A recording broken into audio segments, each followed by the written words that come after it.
Hello. Welcome in, everybody. Mac, Willow, Al, Allie, Perfect Drug, Theron. Allie might not be here. Day, Liari. Where's the Wiggling Frogs? We were promised Wiggling Frogs. GameCube. I didn't promise any Wiggling Frogs. I have Wiggling Frogs, but I didn't promise them. Where would they be stored in my computer? They would be on my computer somewhere. I found the Wiggling Frogs. I promised they were bad. Well, they start out okay, and then they get worse. This is Al's song.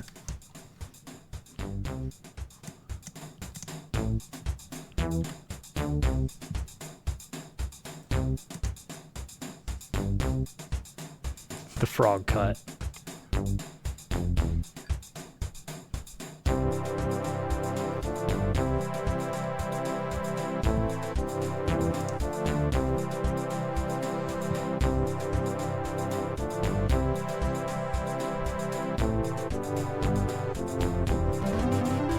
Thank you, Day.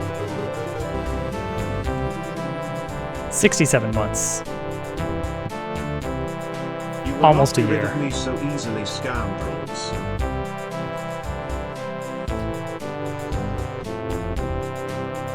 You made it, Mac.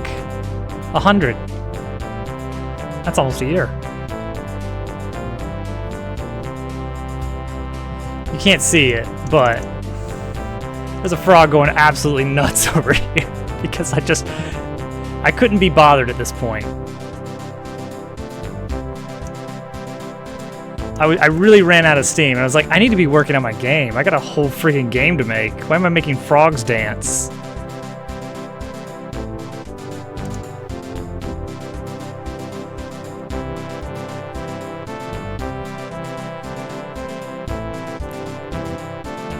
There should be, I think there's frogs in Baba.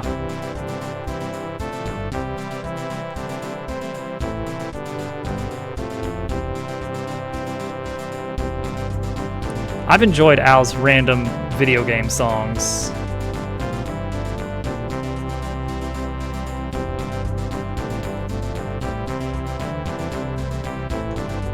They're the bad ending.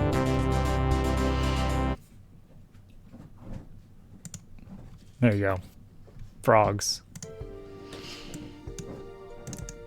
That was animated in Godot. The name of this project is This Is a Frog. Because what I initially envisioned was, like, with each bounce, text appearing on screen with lyrics. So this is a frog. Something along those lines. But yeah, look at this. Look at this nice little squiggle shader. I had to edit an existing shader.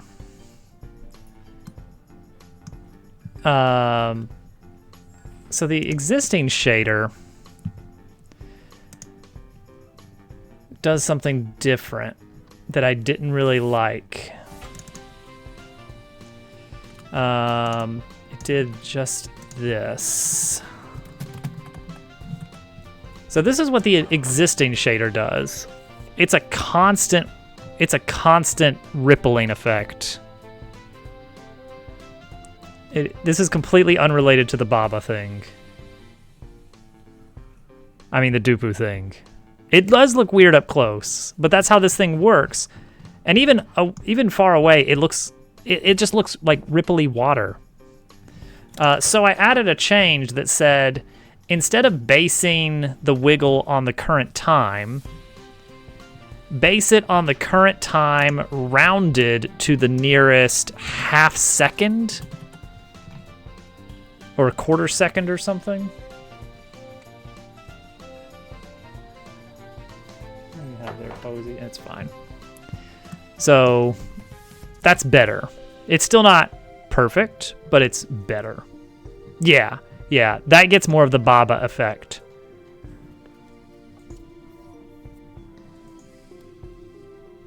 And I think I was talking with Chip about this shader because he's actually using it in an incremental game he's building called Lured In. Yeah. That sort of hand-drawn effect, even though it's being automatically manufactured, makes it look like more human work went into it.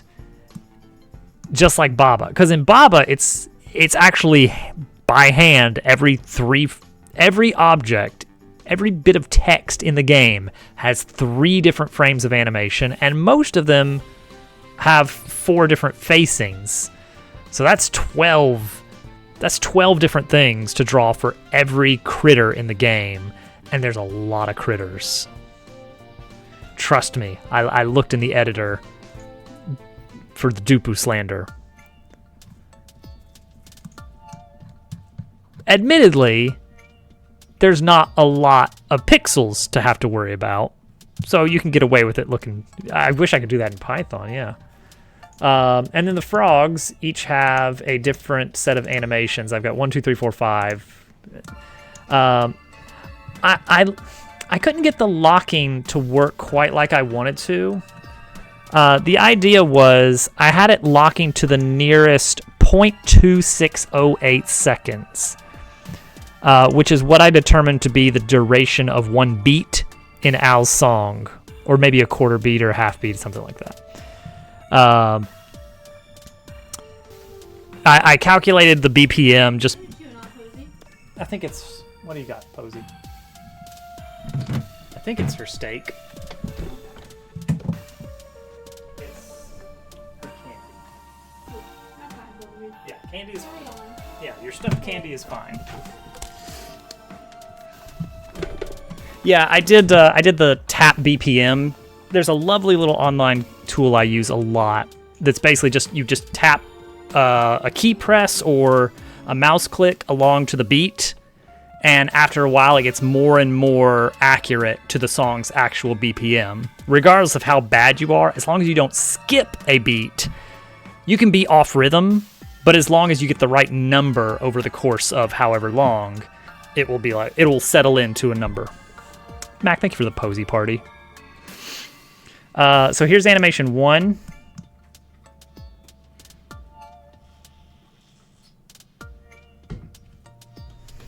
There you go. Animation 2.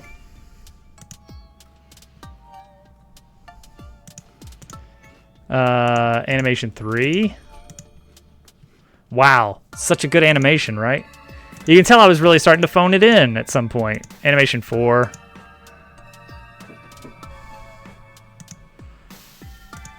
I had big ideas, and here's animation 5.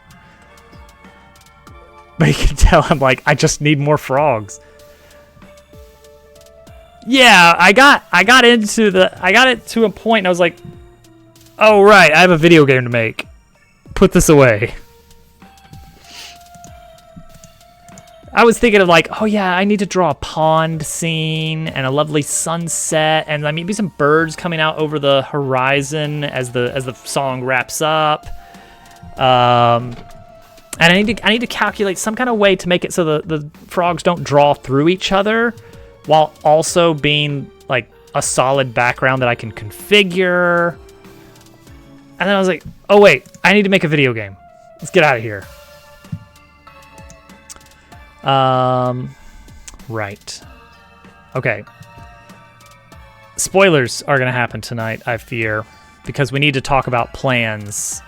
We need to draw up the plans for Chapter 4, similar to what we did with Chapter 3.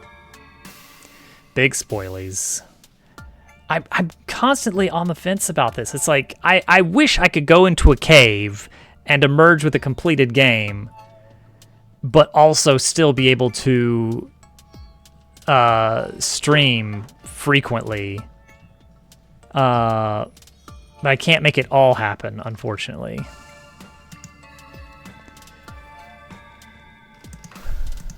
Let's see here. What's the size of this? 1600, 900. Let's make a new one that is 1600, 900. So unfortunately, we wind up with big spoilies.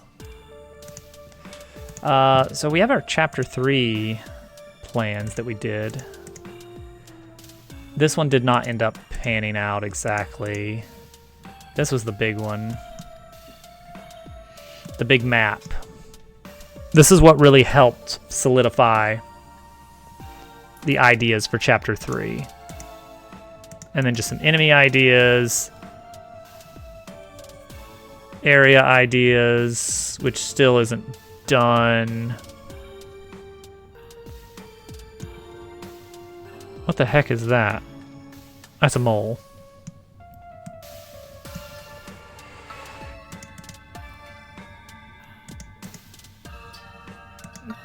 That one is done.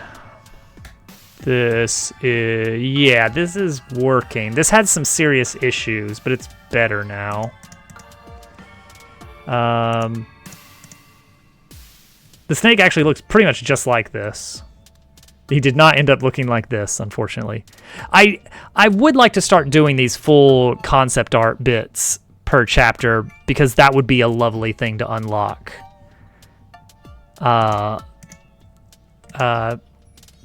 TTYD Remake actually included unlockable concept art as a reward for collecting all the shine sprites in an area. The original did not have that, if I recall. But it was really fun to see. Like, oh look, alternate versions of this guy, and oh wow. So I would love to do this exact thing for every chapter going forward. All right, boom. Let's get out the old drawing tablerino.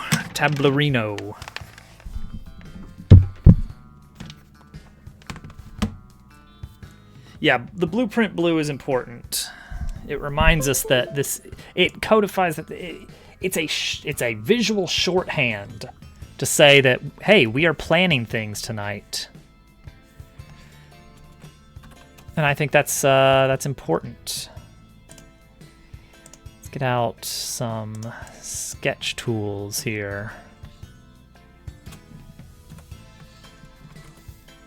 Something really good. No. Charcoal. Charcoal's a little smudgy. Chalk. This might be the way to go.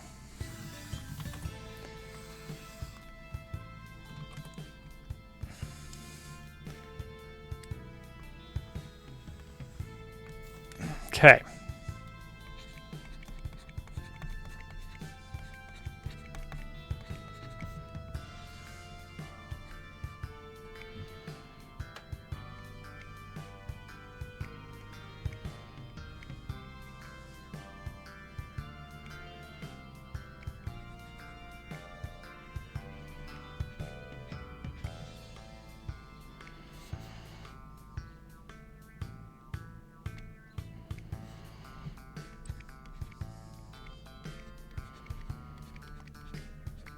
This is a good use of time already.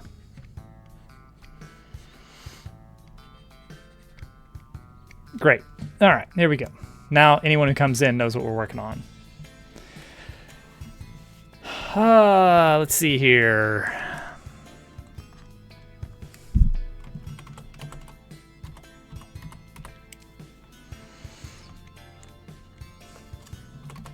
See, weirdly different about working in this is I can like zoom in.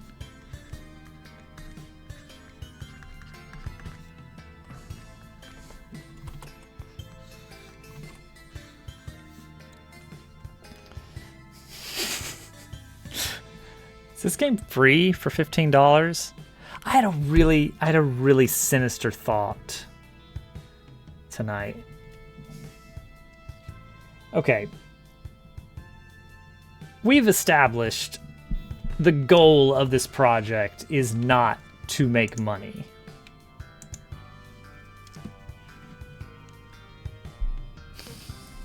However, we can't give the game away for free because that devalues it. What if the demo included like a lot. Like, a lot of the game. What if it were free for $15? What if the demo was like almost the entire game except for like a little bit of side content? And so the game itself is still whatever price. But if you just want to play, you know, the entire main storyline and all the side quests and mini games and all that, well, you could play all that in the demo if you want, but you won't get everything. What's not in the demo? I don't know yet. It would be the dumbest pricing strategy. But it might get more people to play it, which I feel like is the real measure of success here. It's tricky.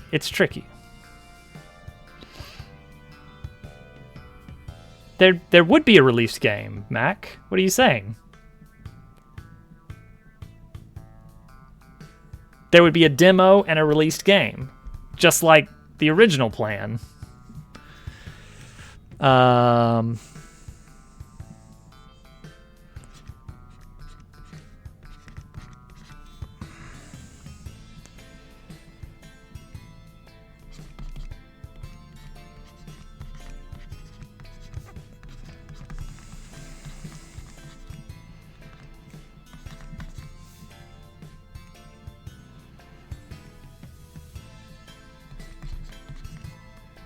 Ideas. That's nice and vague. No, yeah, I don't know of any game that's done that. And I mean, rightly so, like, that's a terrible way to get sales. But what if you're a weirdo who's actually not in it for sales, you just really want people to play the game? I really feel like playing totally giving it away for free will not do that in the same way. I don't know if that makes any sense. It's something I'm going to think about. All right, Chapter 4. Chapter 4. We have already seen what Chapter 4 vaguely is going to look at. Hello, Dupu. How are your pants? This, I never have figured this out. Because I haven't put any time into figuring out why the snow tracks are offset. That still needs to be fixed, of course. But that's not urgent. We need to actually make progress, even though it's really fun to run around in the snow. But it's not free. It's, you know, $12, $15, whatever. That's why we can't give it away for free. Dupu, you stay away from my feet. Oh, go eat a foot.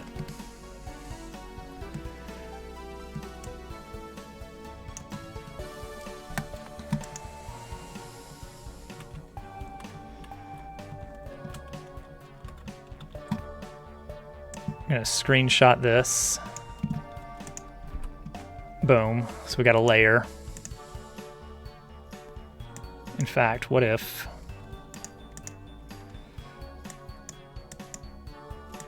There we go. He's stuck in the snow. He's stuck in the snow. Nom, nom, nom, nom, nom. Oh, that was something else I was thinking of wanting to do at some point. I don't know when the right time for this is, but I want to spend some time making some new emotes from Paper Robot characters. I don't know when we're going to have time to do that, but someday. All right, so this is text layer. This is going to be map layer. So let's build a map. The main things I want to see in this area, I want a big snowy mountain peak.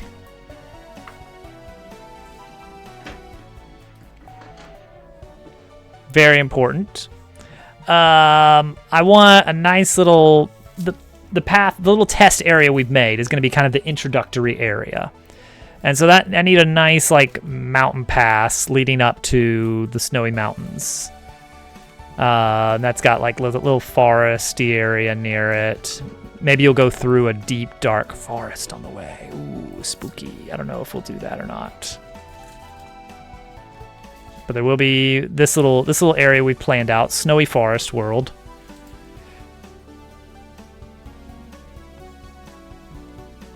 It's like a nice little snow path that looks like a river. That didn't work out.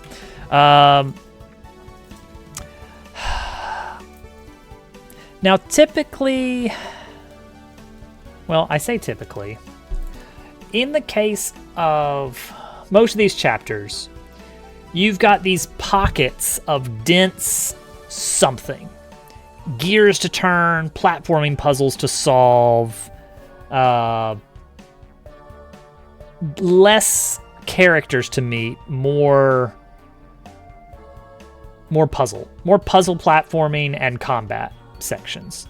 Chapter 1 had less of these pockets, I'd say. Not a full-on dungeon, just like, you know, there's a blob of stuff to do between areas. So we'll think of it as node-based.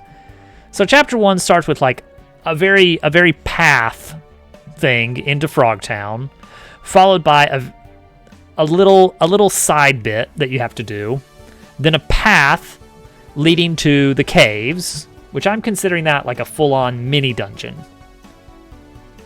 It's a self-contained place with puzzles, combat, a little bit of characters to meet. I think that's something I really need to remember is dungeons need people. So the caves, the Kero Caves in Chapter 1 are definitely a mini dungeon. And it ends with a little boss. A little boss fight. Then we have arguably the least interesting connecting bit when you're going back up the river. And that leads to the actual dungeon. And that also opens up a shortcut back to town. So we have town, dungeon, minigame, dungeon. That's our chapter 1. Can I?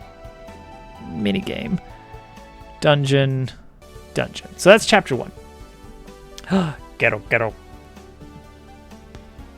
Chapter 2 is similar, but its initial road is much longer, but it doesn't seem longer. It's more of it's just a tangle because you have to go across and then down and do a little loop and come back and then go up and do a little loop and then you can continue. So it's got like this very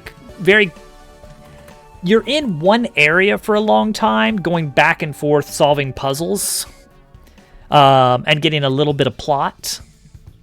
But it's still effectively a straight line, even though it twists over itself a few times with some key and lock stuff going on. But it does have just a go through several rooms of puzzles, and then you have to go up the tree, which is a big platforming area. I would even say a mini dungeon. I would say the tree itself is a mini dungeon. The area leading... It's not. It's one screen. It's more platforming. It's just a little platforming challenge. It is still a road. But it's a curvy road. Curvy road into a town.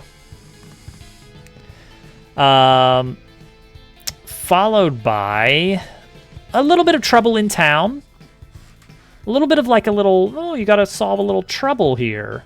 Very straightforward. You meet some people, you learn some things, you help out, and then we've got a mini game that carries you to the dungeon, but you can't actually enter it yet.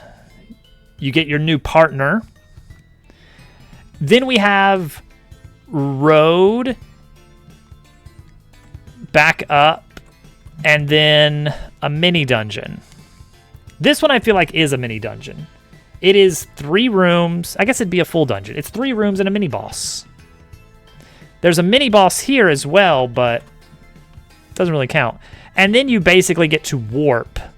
You kind of get to fast travel to the actual dungeon. Chapter 3. Ooh, it gets weird. Chapter 3 is a lot of traveling around.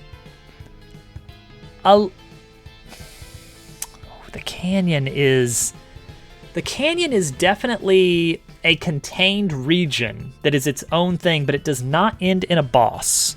And that is good because there's already 3 different bosses in Chapter 3. So it's almost a mini dungeon, but it's platforming and puzzling. Mostly platforming, less puzzling. But there's a lot of puzzling build up to it. Then you get to a town, and this is kind of an open-ended area. Then you get to go to a dungeon that ends in a mini boss. You do some more town stuff, and then you get to go to a place that I haven't actually built yet, but is effectively going to be a smaller dungeon that ends in a boss and ends in a mini game. And then after that, you get to go straight to the final boss with no dungeon. So I think we still have the same amount of stuff here. It's just spread out a lot more. Chapter 4, boss immediately. We're really messing with the strategy here. Let's pull this out.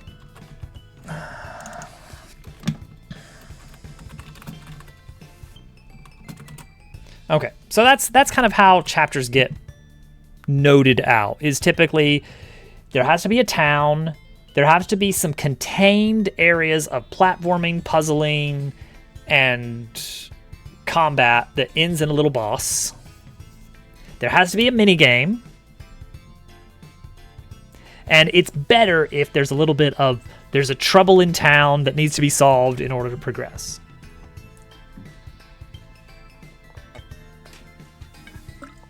Now, for Chapter 4, I know some of the layout. We are definitely having a nice town. And I know what is keeping you from getting to the final dungeon. And it's going to be basically right next to town. Effectively, it's just going to be frozen over. The dungeon is frozen over.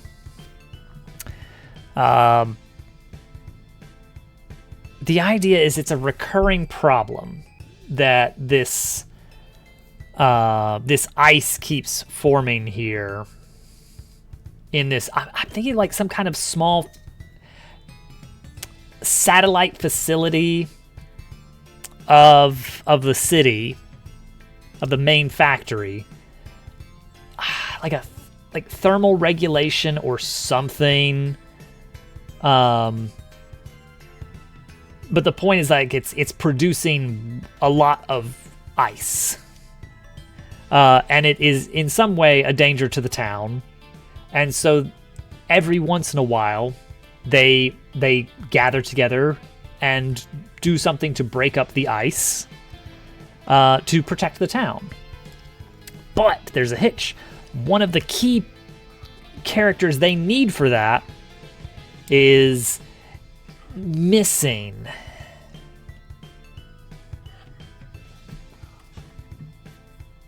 Posy's just rolling around on her back. A key character is missing and does not wish to perform her duties to help. This is not the partner that you get, but it will be very similar to the partner. I don't know if they're going to be like sisters, or the partner like looks up to this NPC in some way.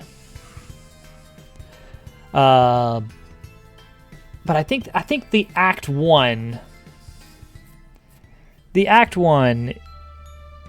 it's going to be that the partner is a very shy, reserved character, and this NPC is extremely confident, but does not want to perform their duties that would result in the ice breaking. let's think of it as a ceremony that has to be performed to break the ice, except it's going to be much less fantasy and much more whimsy. And so you'll go off to rescue the NPC, maybe from the mountain. I don't know exactly how. And the NPC is either unable or unwilling to help.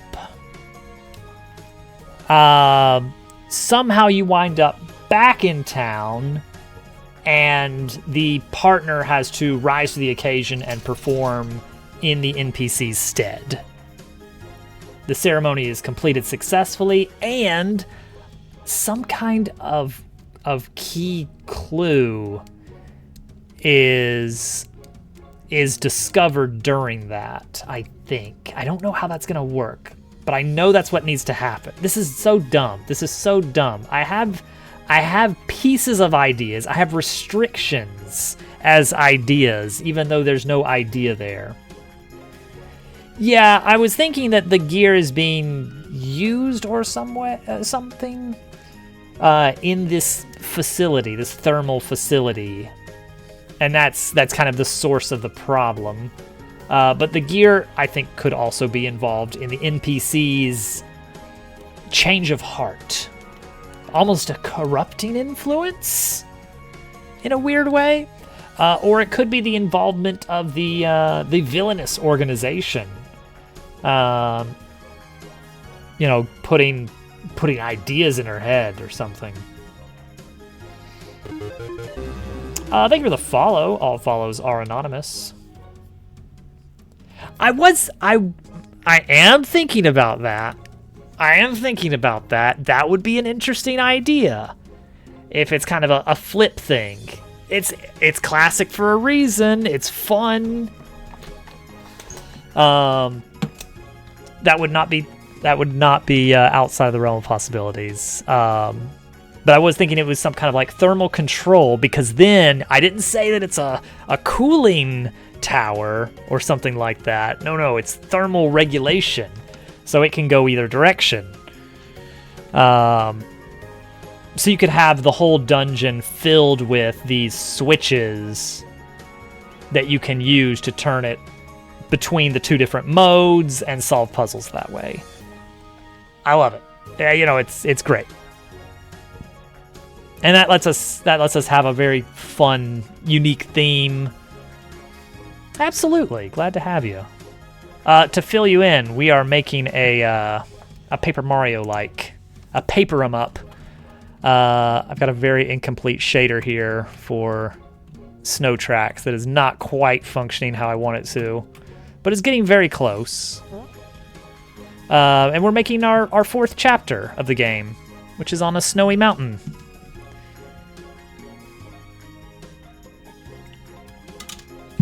Tonight is kind of mostly a planning night where we are trying to figure out exactly what all we're going to have to build over the next few months.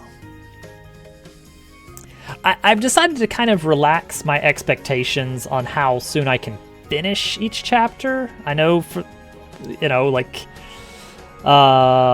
towards the start of the year, I was kind of getting very much on this idea of let's try to aim for every 3 months, but it's extremely ambitious, and it's a lot of it's unnecessary pressure. I think I'm gonna change that a little bit to say we're going to stream development of each chapter for 3 months. That's gonna be the new way we're gonna approach this, and anything that doesn't get finished all has to happen off stream. No, and because I'm still working on chapter 3 off stream. Okay, so all right, let's put this away and go back to this. So Snowy Mountain, a town. Igloos are good, right? Igloos are good. Little igloos for everybody.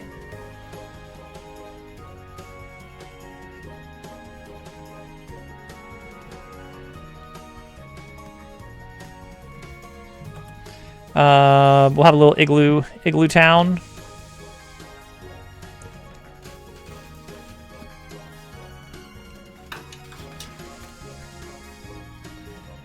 Igloos are great. And I feel like they'd be pretty easy to design. Which is really good news for us. Can't lose with igloos.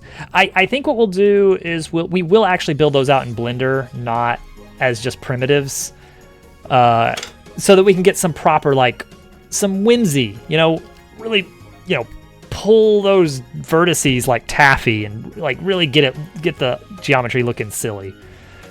I think that's important. But yeah, nice small interiors. Shop. How do we get a shop in an igloo?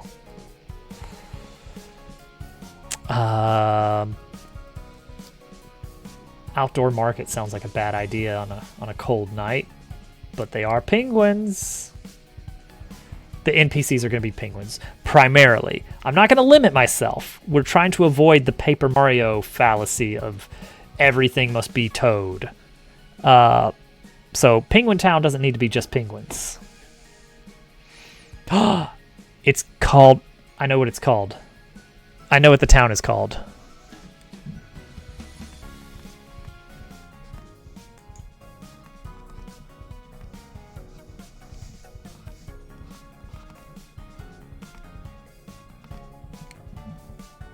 Oh my gosh, it's brilliant.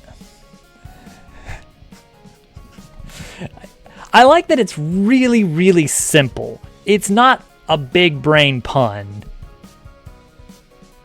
Oh shoot, should I change Leafburg? Chapter 2 was in Leafburg. I'm worried that's too similar. We'll think about it. We'll consider it.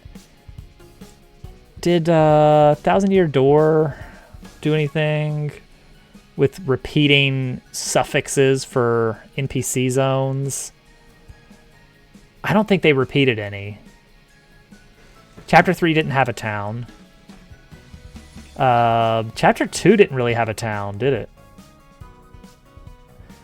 Okay, Rogueport, Petalburg, skip. Twilight Town, Shantytown, I guess. I think did it ever call itself that? Poshley Heights, Far Outpost. No repeats.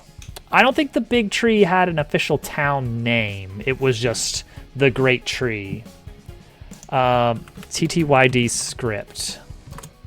There is a lovely website that has the entirety of Thousand Year Door script. Really, really cool. Let's see here. They call it...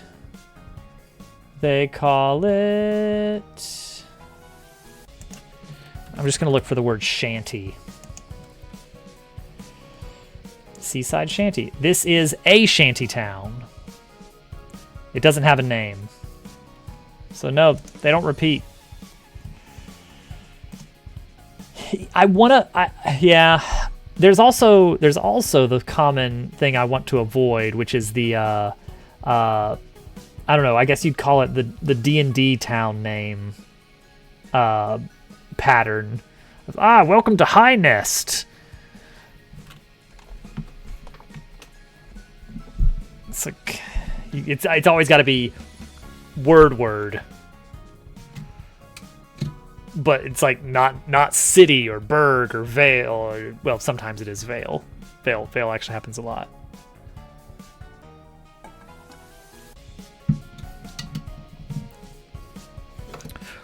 Welcome to characters. Characters Hold. No, Mumfreys Hold.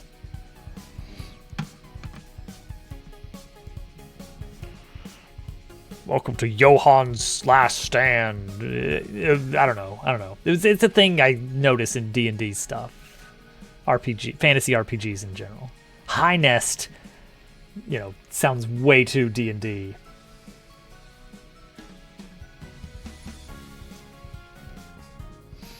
Welcome to, Big Tree. Not the Great Tree.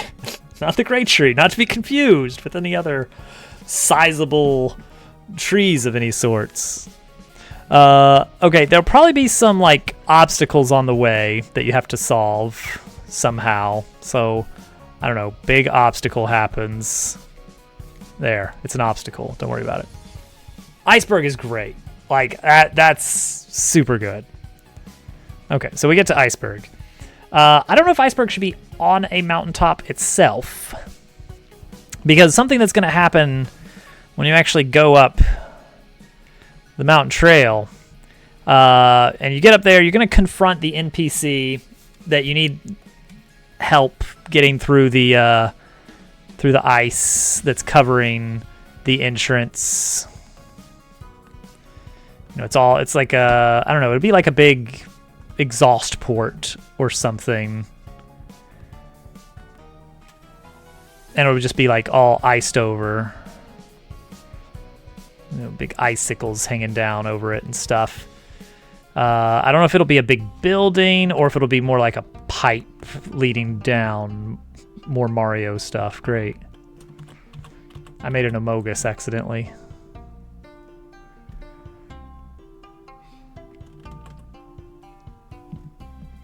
Maybe built into the side of a mountain itself.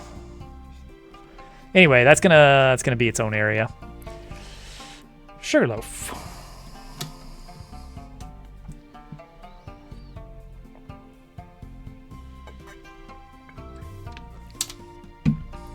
That is a very fun idea, but I need the town to be there.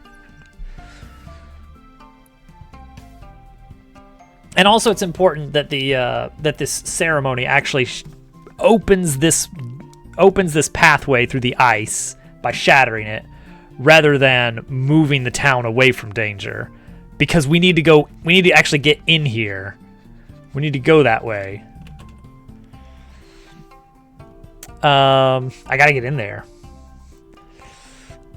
Okay, so big danger and minigame that happens after you climb the mountain after the NPC is an avalanche. You're gonna do a snowboarding section. Yeah! You're gonna snowboard. And then it should end with like a really cool ramp section for some reason. And then you into the sky and land back in Iceberg.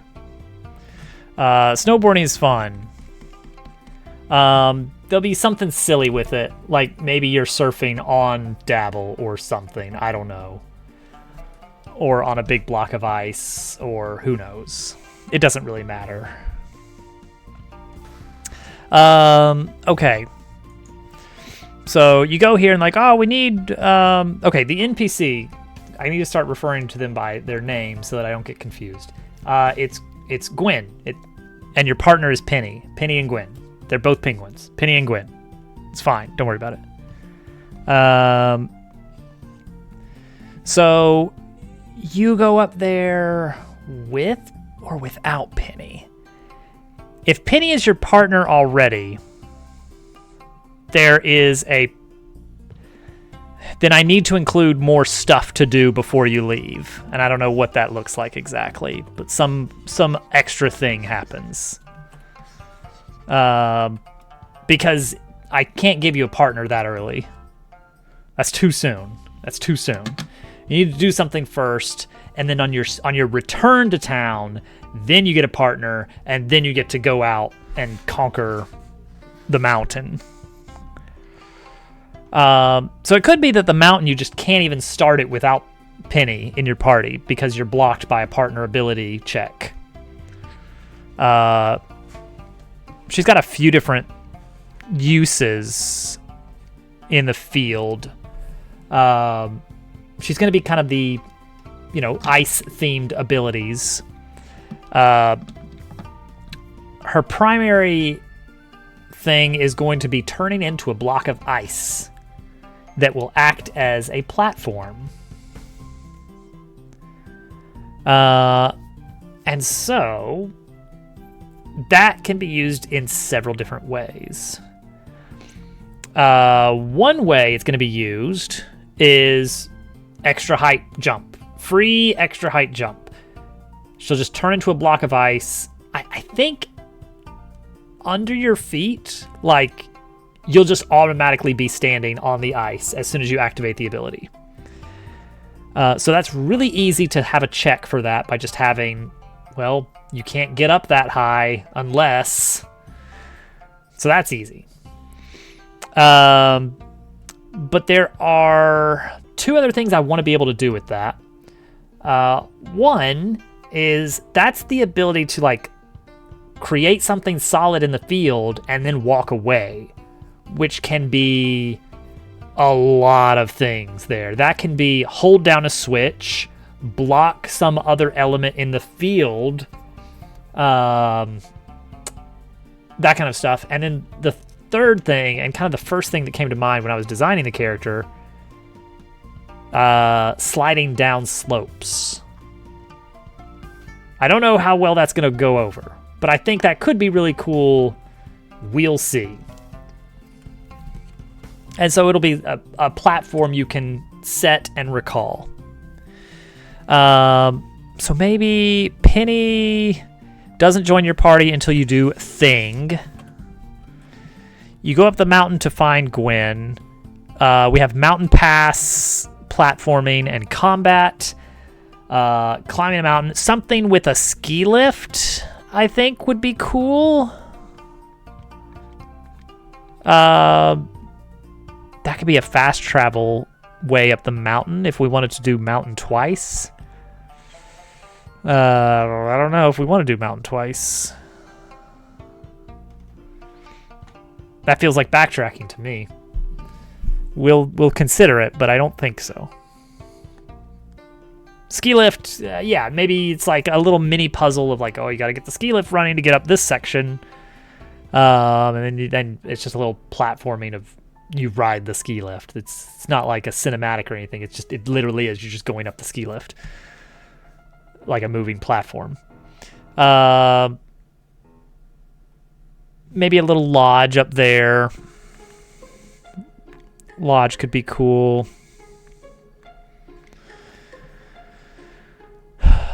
And then you find Gwen.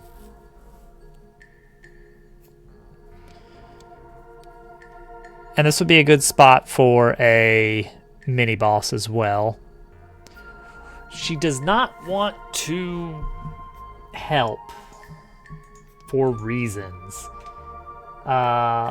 Penny's main reason for joining the party initially is because she wants to get Gwen back. So she's joining to help.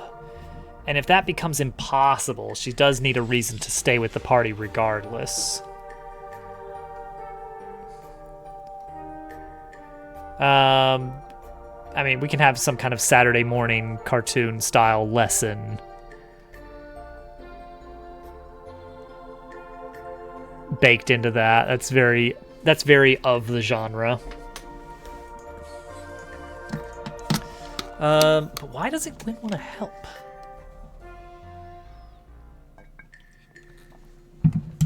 Is she unwilling or unable?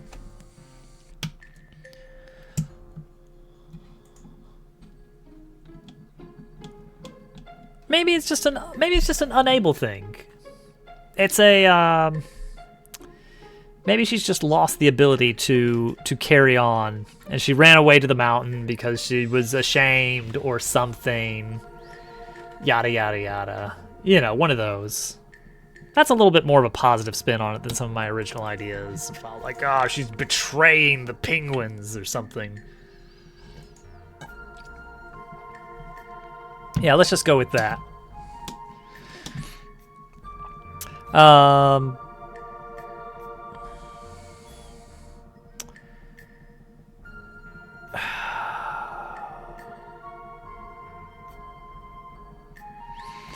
How do the villains get involved here? In the last 2 chapters, the villains have been very hands-on, trying to stop the party. We've seen Rosie and Slim. We've not seen Bree yet.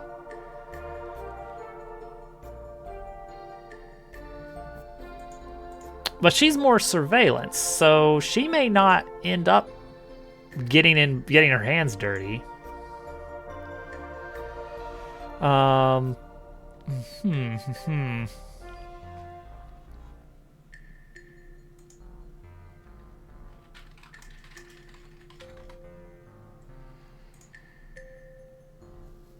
do villains want this ice unbroken?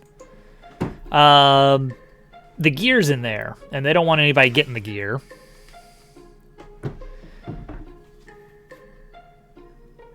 So they do have a vested interest in keeping it frozen. So could they have had something to do with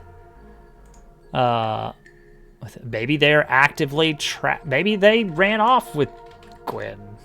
They're like, no, you can't break it. Get out of here.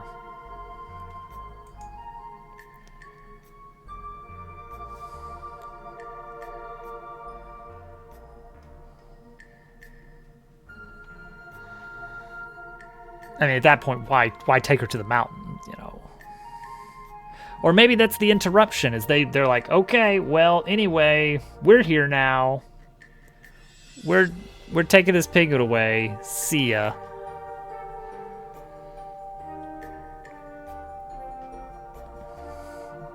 And you know what? Rosie can come back. She can show up.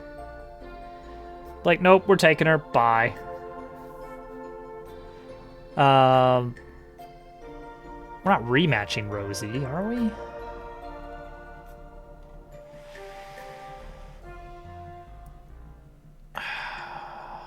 Bree's been kind of pegged as kind of a like technology sort, so it could be some kind of variant of the robot stuff.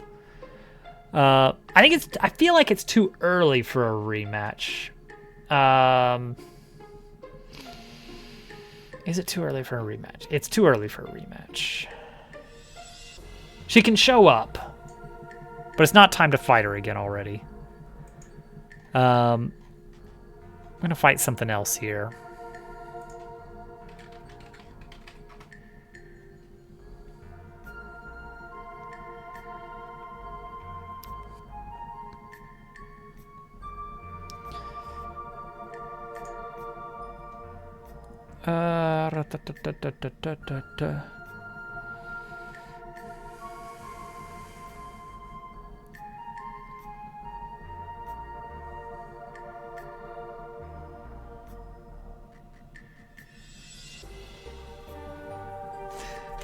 I don't want to do it out of left field. I don't want to be like, oh, there's a Yeti that lives here. It's like, what? Okay. Pre-rolls are disabled for 63 minutes. Good. Let's see here.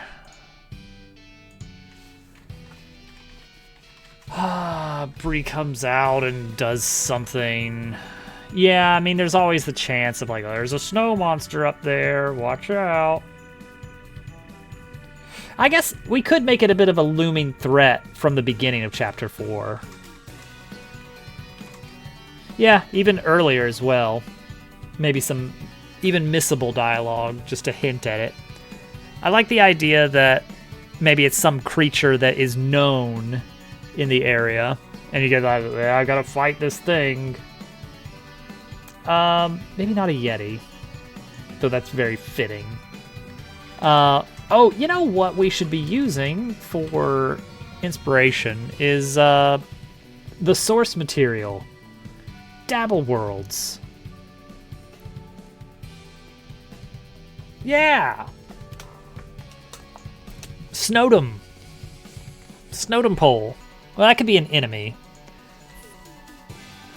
Oh yeah, we gotta get the slimes. We gotta get the Snowdoms. Maybe the snow worms. I don't know.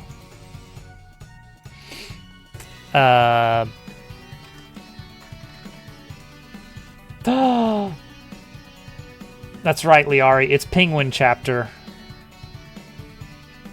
We're in the midst.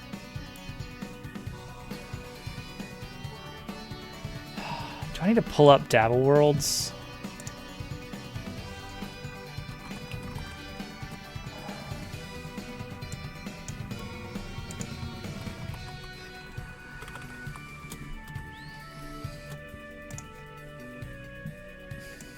You guys remember this game?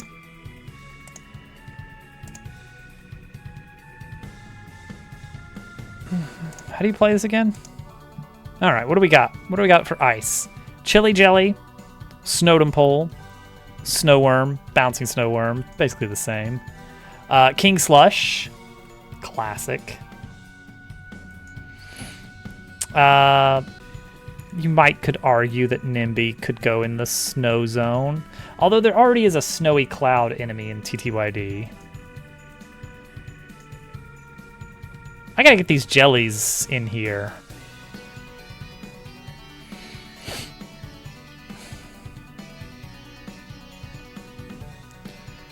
Yeah, I think the Snowdom Pole is a good shout. I don't know exactly how he works in this case though. Snow Worm I can think of something interesting to do with him. Which is have the first time he takes damage, he splits into like 4 small little circular somethings. That'd be a good one. And then suddenly you have 4 enemies to deal with. King Slush. There's nothing I can do with King Slush, is there? Oh jeez. Oh jeez. He's gone and destroyed everything. Oh my gosh, he's so big.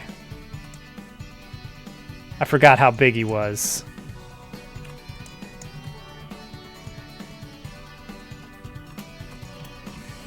Oh jeez. Damage doesn't matter. That's a fun idea, Al. That's a fun idea. And that encourages lots of little hits.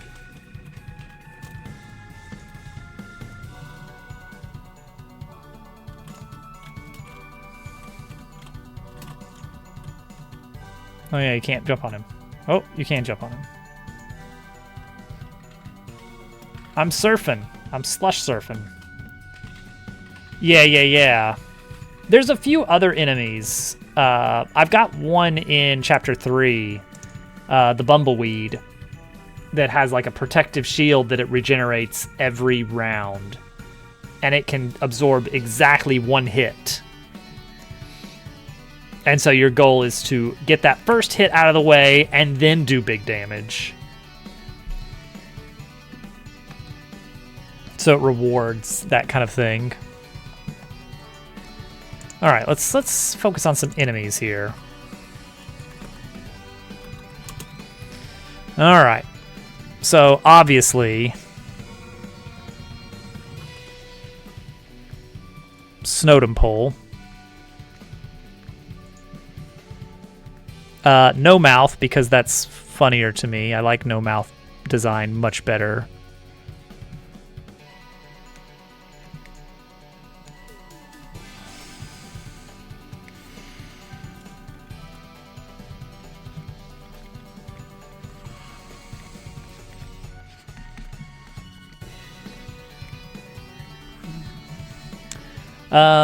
Let's see here. Now, how does that... Here's a tricky thing. How does that work? How does that actually work?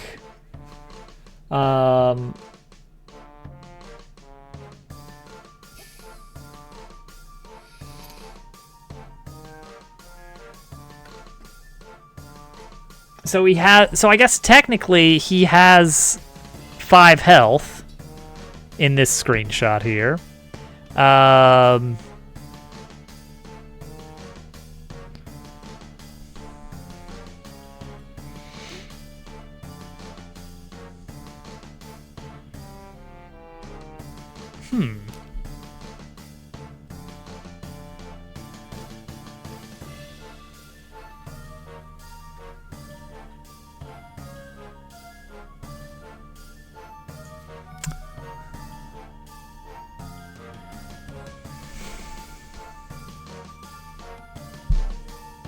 I had a game before Dabble Worlds ages ago that was Runaway Rabbit. It's been mentioned before. It also had a Snowdom Pole enemy. I love this idea that I keep coming back to it.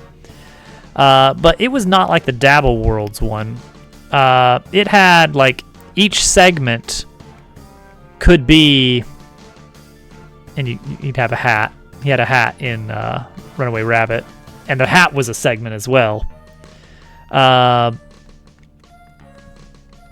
Every segment, it could be like any combination. So it could be randomized in some way. But I guess there were really only two that mattered, which was the head with the carrot and the stick arms. The idea is that stick arms would throw snowballs at you very slowly. And the carrots would just shoot horizontally at whatever tile they're at. So we could do an enemy like this wherein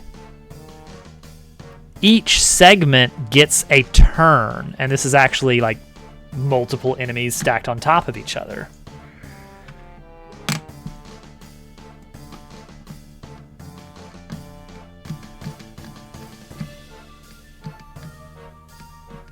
Doable.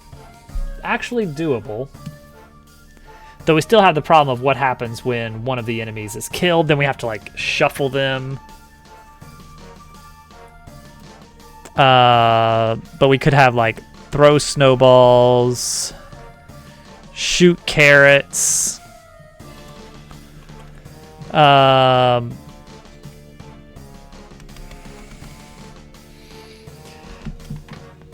Honestly, this guy, if I extend this idea a bit, that could end up being a boss.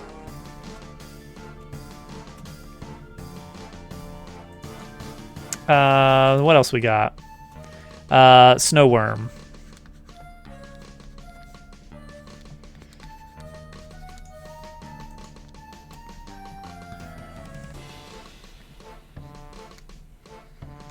Which is still just a snowman. But worm.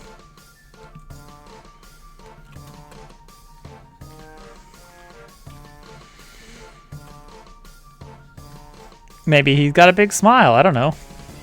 Maybe that could be fun.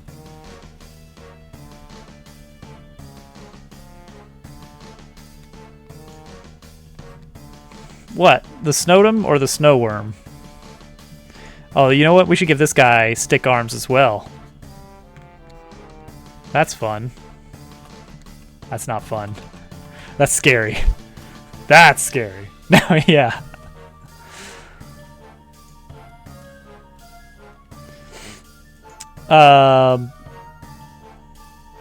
So what we do is that as soon as this guy takes damage, he splits apart.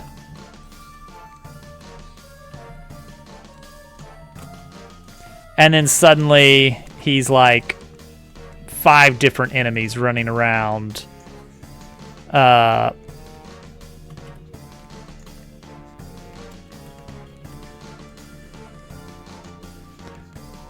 Each with a carrot. Where did the extra carrots come from? Don't worry about it.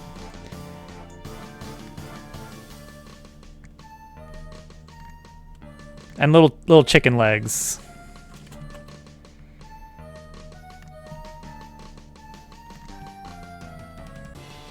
Except they're gonna be like sticks. Yeah, make them cute. Make them cute.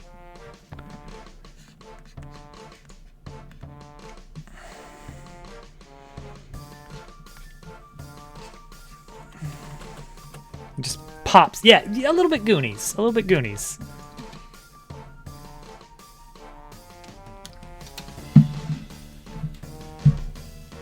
Swap into my second water. I got 2 tonight.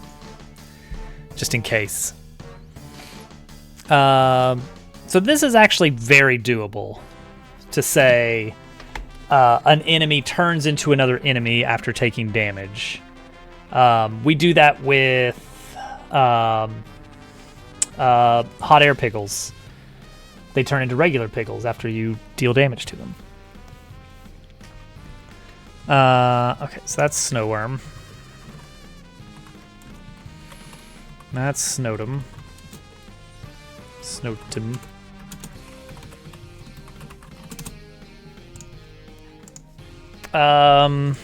Other icy enemies we want to do.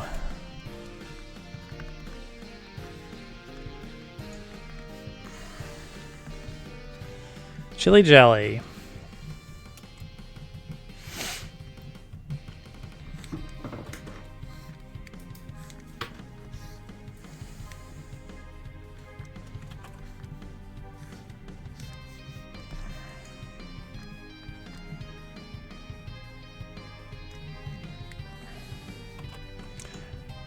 It's all about those exploding trees, isn't it?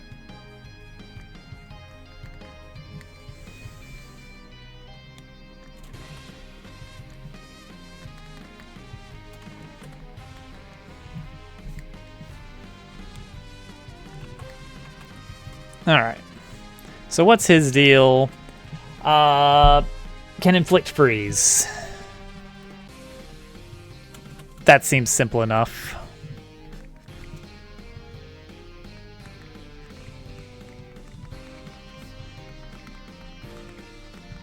We have a freeze status effect already built, so that's super easy. Never seen a guy so chill. Okay, in Dabble Worlds, his thing is he makes the ground turn into ice as well. I mean, he damages. Is there anything we can do with that without doing something really extreme? There's nothing that's really position-based that's huge about, like, terrain changes.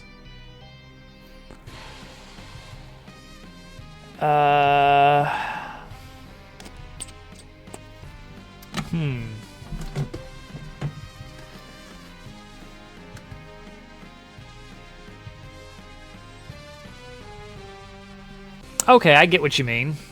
Like he kind of hockey pucks into you, and it leaves a trail of ice on the ground that we can check for.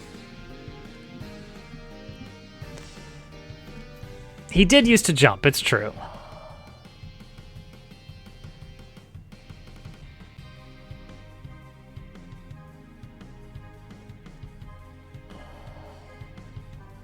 Well, what if,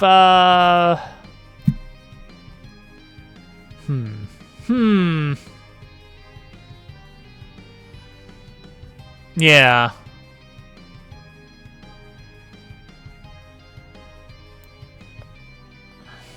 Let's see. I gotta remember that the ground might not be super visible, and most of the areas that you're gonna be fighting this guy, the ground is gonna look pretty frozen over anyway. So we gotta watch out for that.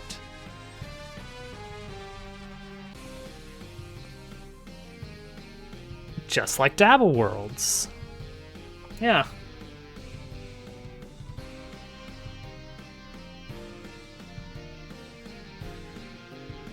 Maybe that's unique enough.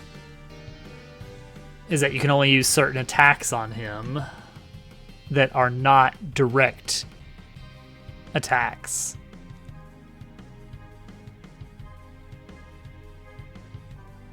Yeah, like he's got like a cloud of cold around him. And if you get too close, you flip a coin for freeze. And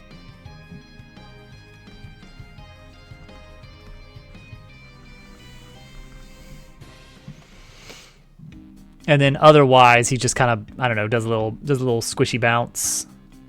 That's a lot of freeze is very mean as a status effect. It is effectively just skip a turn. And that hurts.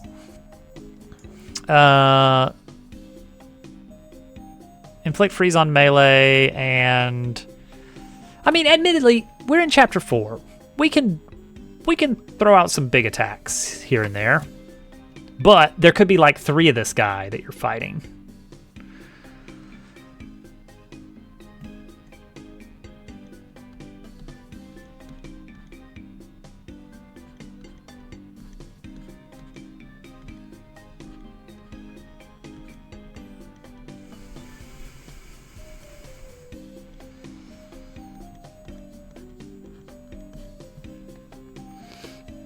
Yeah, that's true. You can make him a glass cannon or... Yeah. I guess we can figure out balance at some point. His big thing is going to be that you don't want to touch him directly. What if he gets smaller and faster as he takes damage?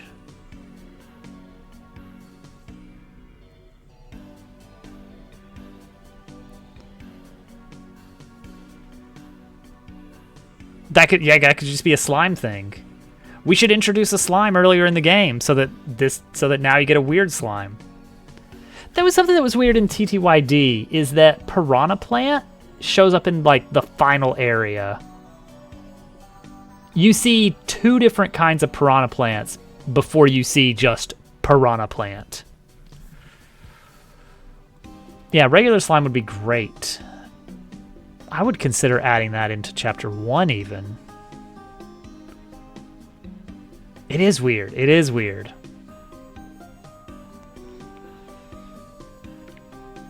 Yeah, you see the one from Bogley Woods in Chapter 2. Then in Chapter 5, you see the Poison Piranha Plant, from which Smash Brothers Piranha Plant gets its Poison Spew move. And then you see Chapter 7, the Icy Piranha Plant. And then I think regular Piranha Plant... Actually, it may not even be in Chapter 8. It may be at the bottom of the Pit of 100 Trials, like down when you get to like the 80s and 90s. Which is on par with Chapter 8 difficulty, if not beyond. Really weird. Their only gimmick is they have very strong attack power and pointy teeth.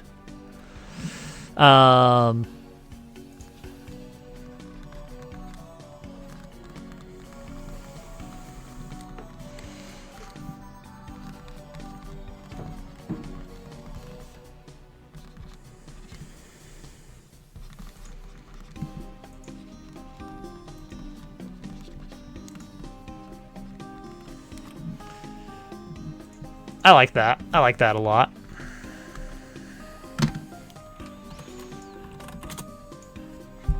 Yeah, we should make a regular slime enemy. We could throw that into Chapter 1 very easily.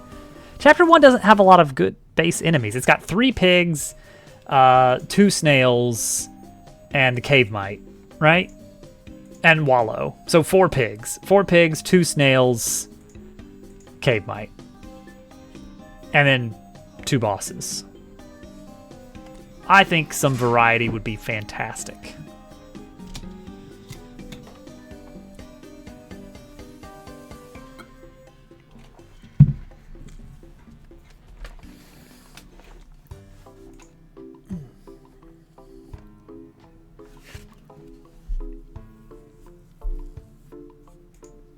Where would he show up?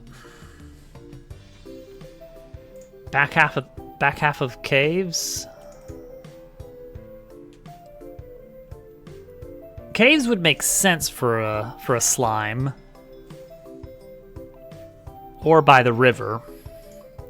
There's that area after the caves that's like just two hallways. One of them doesn't even have enemies. And the reason I made that so easy is because there's no save point after beating old Jeremiah. Because I didn't want you to get soft locked or something of like, oh no, I beat the boss, but I have 1 HP and no resources. And I saved, and now I can't get out because I can't get past these enemies over here. So I just didn't put a save point there. But now I have a fast travel point there that we've added. So it would be okay to save. And that means it would be okay to have more stuff happen on the way. So maybe we add something like this to chapter 1. I feel like one thing that Germdove pointed out in his playthrough, which is extremely valid especially if you're not playing on hard mode, is that there's not much strategizing that you have to do up through the first half of chapter 1. It's always just deal as much damage to the first enemy, and that'll work. There's never any benefit to thinking about like, well, this is going to happen, and then that's if I do this much damage to this guy. Part of that is because the enemies are just really, really simple in the first part of chapter 1. But yeah, like maybe it needs to be harder. Maybe we throw in some more enemies, at least some more varieties of enemies. Throw a little basic slime. Get Lil Jelly into chapter 1. Release the jelly cut. Okay, other enemies. Okay, we already did a Cave Mite reskin recently with Cactite in chapter 3, so we should avoid that. Pigs made a return as well. We could see some chapter 2 stuff show up with a little bit of a remix. Save us a little bit of work on animation. Let's see here. Prickle, who's just a ball, a pointy ball.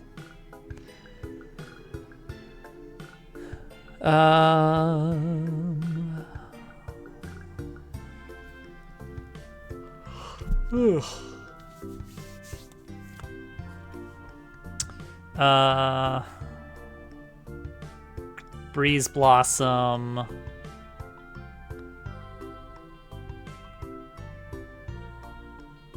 Breeze Blossom wouldn't be too bad.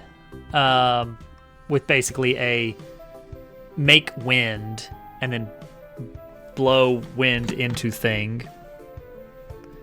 A hot area. I mean, I guess there would be in the thermal regulation facility, whatever we end up calling that, the dungeon. Dungeon would be weird. Oh, what if all the enemies? What if when you're in the dungeon and you switch to hot mode, all the enemies switch to hot variants? That's a good point. We don't want to go full abstract. Yeah.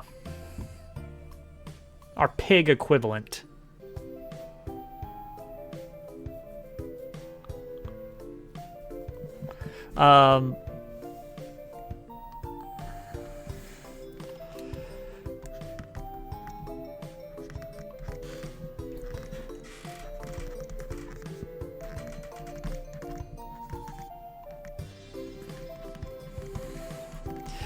Throw Chili Jelly in the dungeon. Throw him in the dungeon. And when it flips to fire mode, he switches into Spicy Jelly was the name, right? That was the Dabble World's enemy, was Spicy Jelly. Left a trail of fire. And so this guy would inflict fire on melee and still get smaller and faster as HP goes down. Yeah, super easy. Love it. More of that, please. Let's see here. Let me get this saved as chapter 4 concepts.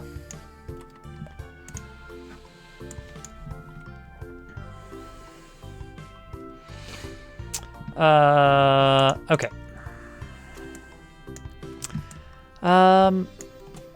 Let's see. A lot of the enemies in chapter 2 were plants.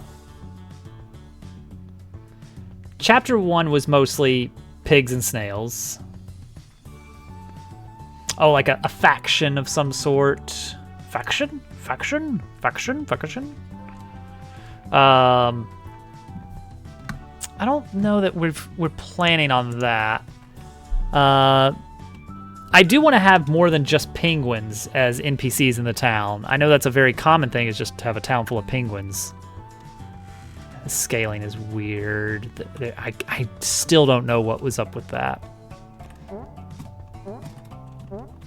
But I do like that you can draw in the snow. Can I make a happy face?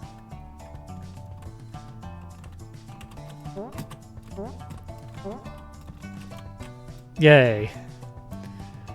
Yeah, wolves, classic. I was thinking we could have the classic cold animals in the town. I'm not taking my sneakers off. I am Sneakers O'Toole. Hey, take those sneakers off. I don't know what that's from. No, take them off, I say. No, I'll let him go. We'll never catch him, not in these shoes. I'm not taking my sneakers off, I'm still Sneakers O'Toole. Look, I made a Mog face.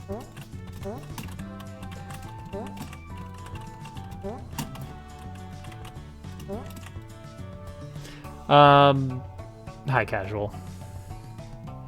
Bird enemy. Birds. All the birds so far have been very plump. Burrowing things. Oh yeah, something in the snow would be good. Is it just snow? It's snoo. That's the joke, right? That's the joke. I don't know anything about Deltarune. Did something just flicker in the backdrop?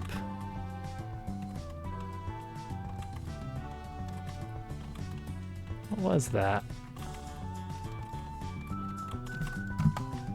Adding a marker.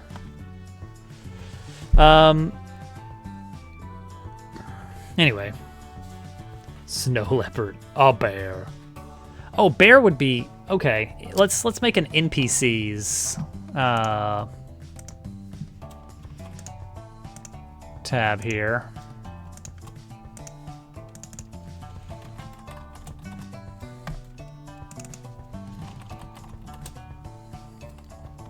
Yeah, we've seen a bear.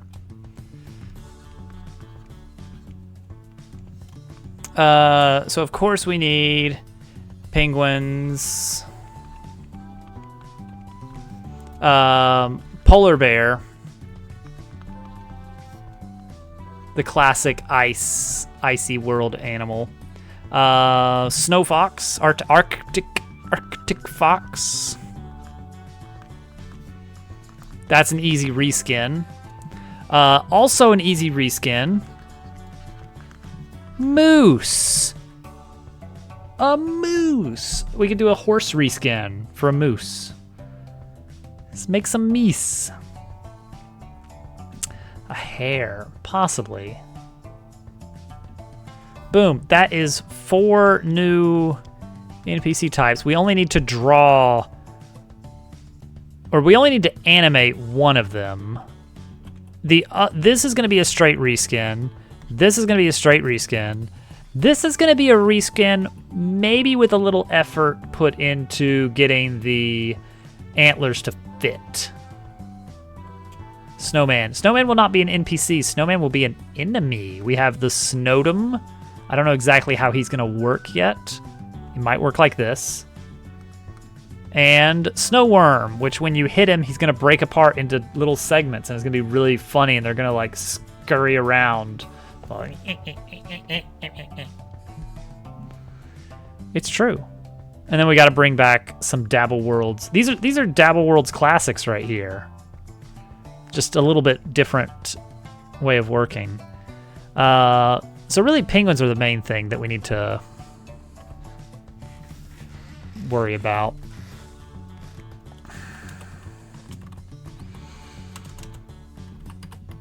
Dabble's Worlds. A nice mouse. Why? I don't know why I have to allow this. Okay, there you go, GQ. You're let out of prison. What about a mean banana? Some kind of mean banana. I don't know. I don't know. Maybe it was all the dots. Less dots. Less dots. Okay, penguins. So we want penguins. I would like the face to be... Well, I think now that I've allowed it, it was smart detection. Well, no, I've already allowed it, so I don't know. I don't think it'll do it. I think it's going to learn that whatever it thought was wrong with the original message is actually okay, therefore carry on. All right, so we'll do... Oh no, I lost my chalk. There we go. I just wanted to run around in the snow a bit while we think. We'll draw some penguins.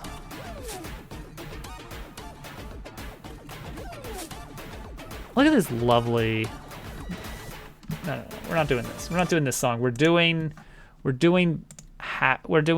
eerie snow theme. We're gonna do eerie snow theme. There we go. That's the one. Whoa. You're alone in a forest and it's cold and snowy, but it's beautiful but dangerous. Ooh. Ah. Mood. Offset. It's offset. The scaling is wrong. Real moose mood.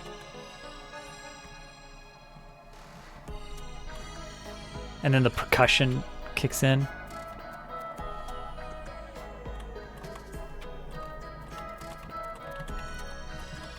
I'm really enjoying just making tracks in the snow.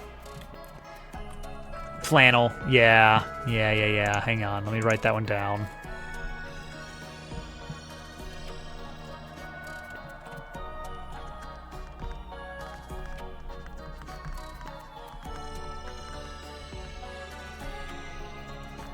Flannel. That could be his name. All right, let's draw a penguin.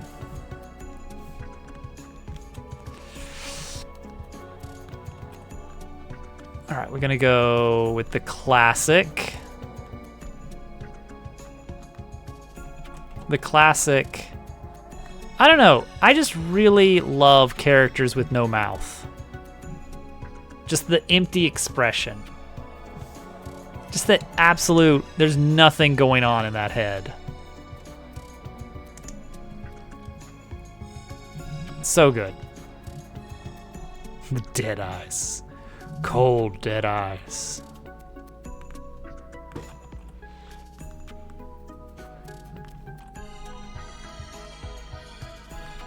So here's the fun thing, is we can make a variety of shapes for penguins, and they're all valid.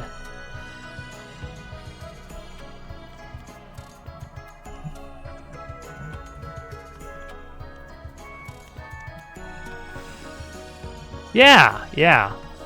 And I think if we play it very smart, we can reuse the same animation.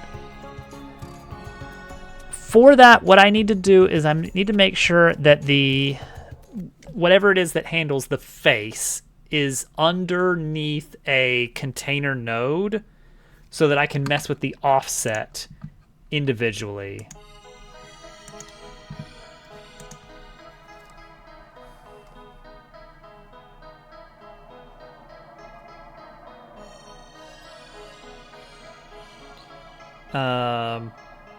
And that way everything just still kind of works out.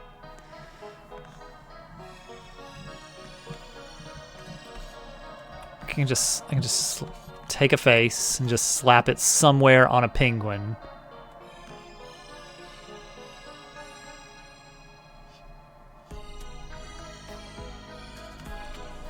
Just wherever.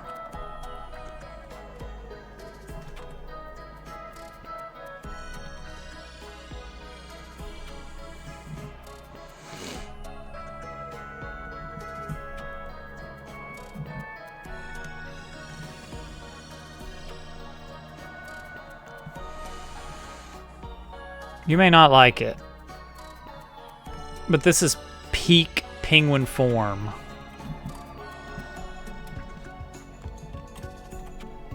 So I don't know exactly what body Penny will end up having. She needs to be somehow, main character-y a little bit. So far, Well, actually, no, not really, but kind of. Chapter 1 and Chapter 2 partners, Cat and Leon, are both the only one of their type. Cat is the only cat. Leon is the only chameleon in the game.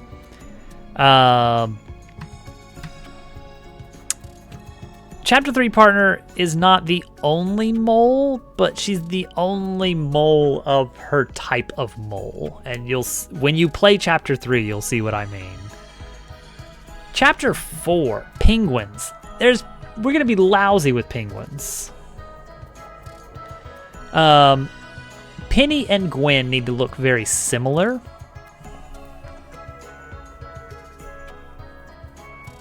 But they're going to accessorize differently. One idea I'm playing around with is when Gwen is unable to fulfill her duties, Penny fills in by disguising herself by basically just wearing the one accessory that they have that's different between them.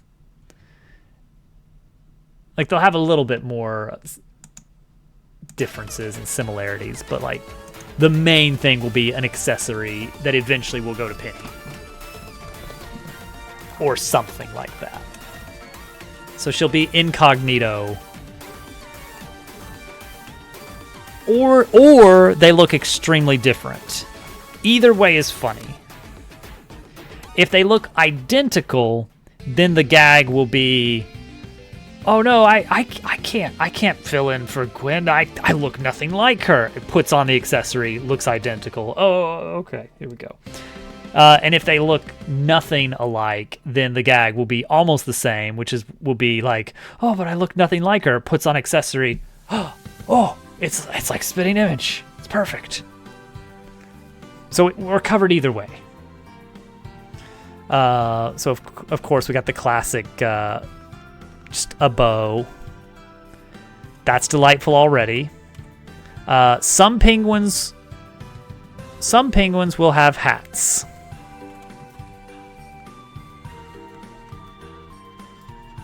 That's a good looking penguin there. That's a great looking penguin, honestly. We can do a top hat penguin, a bowler hat penguin, a penguin with a little fancy hat with a flower in it. I guess they need flippers, huh?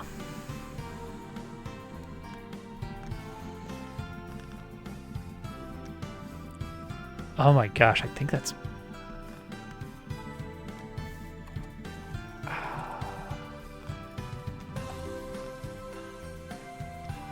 Perfect. Perfect. Oh yeah, there'll be a long penguin. There'll be... I want to do some, like, really... Maybe not quite like that, but, like... You know, some very silly looking penguins.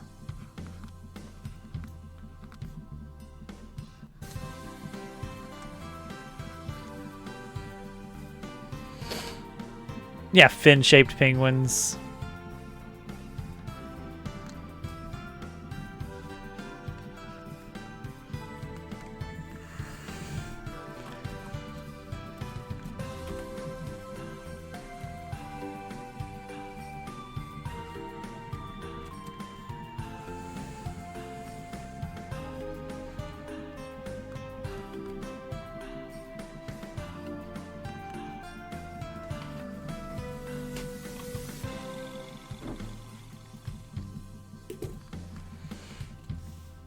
Marshmallow penguin. Yeah, why not?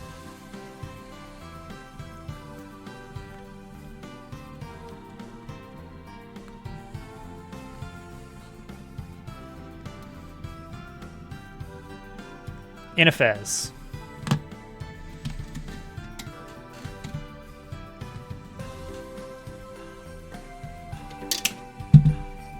I think overall, very simple design for the penguins. Focus on accessorizing.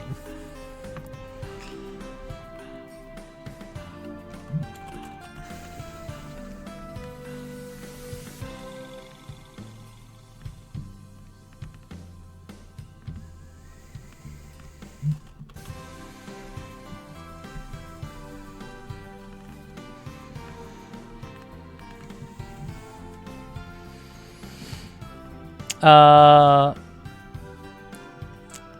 like the macaroni penguins.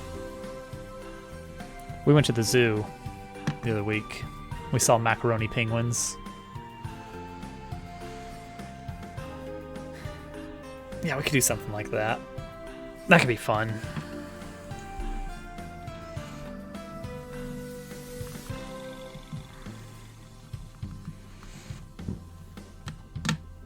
That, yeah, the macaroni penguins.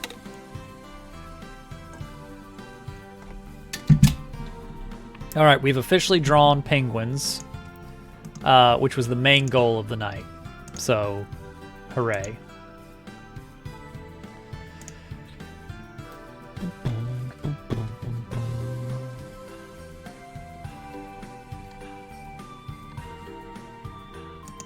Boshi style penguin. Oh yeah, Boshi coated penguins. I like that. I like that.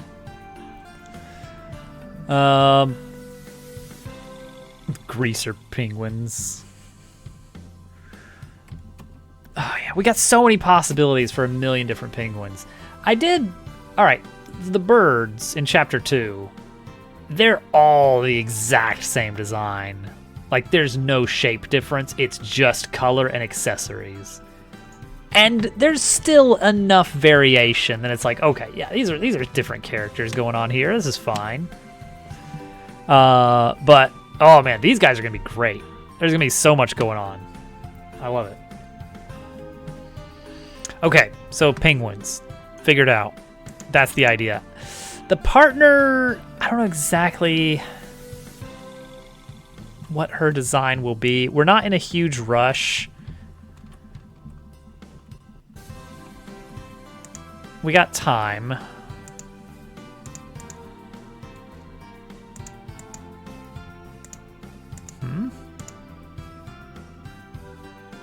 Oh, did I copy the whole layer? Did. No? Okay.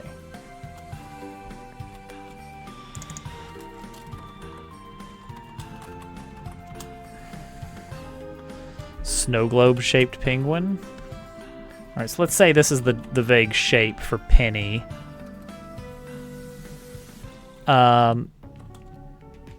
So if that's the case, first off, she needs the classic cartoon. Boom. Now you can tell it's a girl. That's how you know. It's that simple.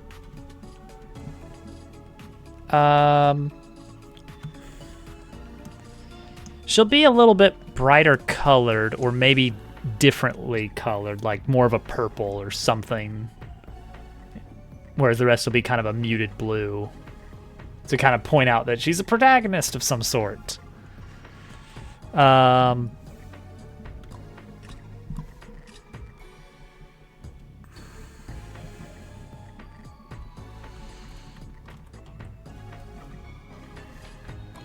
Like a purplish blue.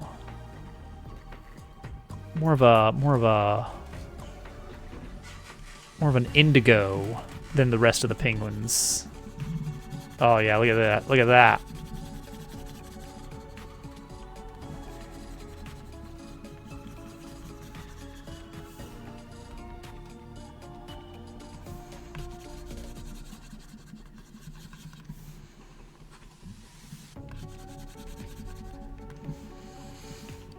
Never guess numbers.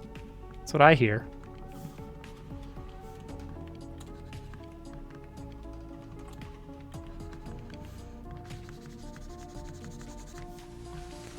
Boom.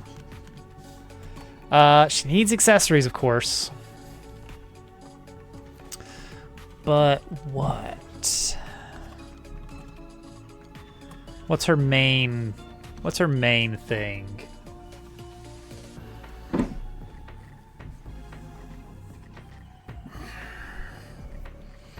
I was thinking her to be sort of a bookish type. So glasses wouldn't be out. but that would mean that every partner has glasses. She carries an electric bass guitar. She carries a refrigerator. The Darkest Dungeon sprite sheets are weird, the way that they're divided up, because everything's kind of paper doll style. Weirdly enough, Darkest Dungeon and Thousand Year Door have this in common, that they're very paper doll style. But the sprite sheets are not always obvious how they're divided up. Sometimes the piece of an arm or something is like bare, like the part of the sprite sheet is barely big enough to contain the arm, even if it looks like there's lots of room. But there's one exception to that, which is the halberd that the Hellion carries as a weapon. Her weapon is basically a very thin pole with a blade on the top, but it has a massive area dedicated to it.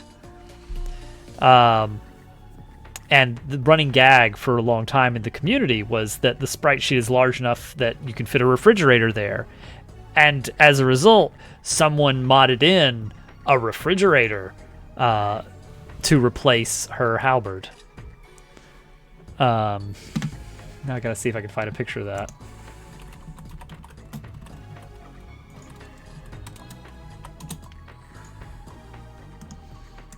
Perfect. Steam Workshop.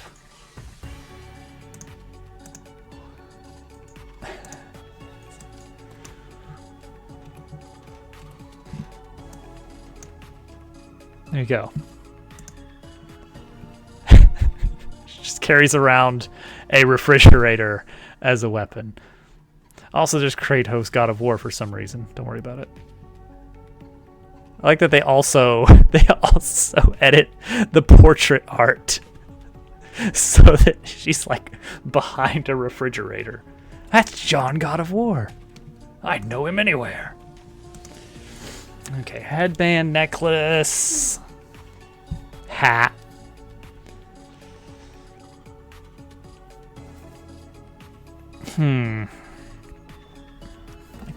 Like glasses aren't out of the question. Like just big reading glasses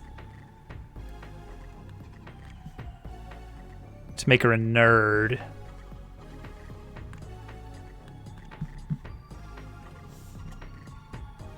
Like honestly, that's not bad. Let's add that as a separate layer so we can remove it if we want to.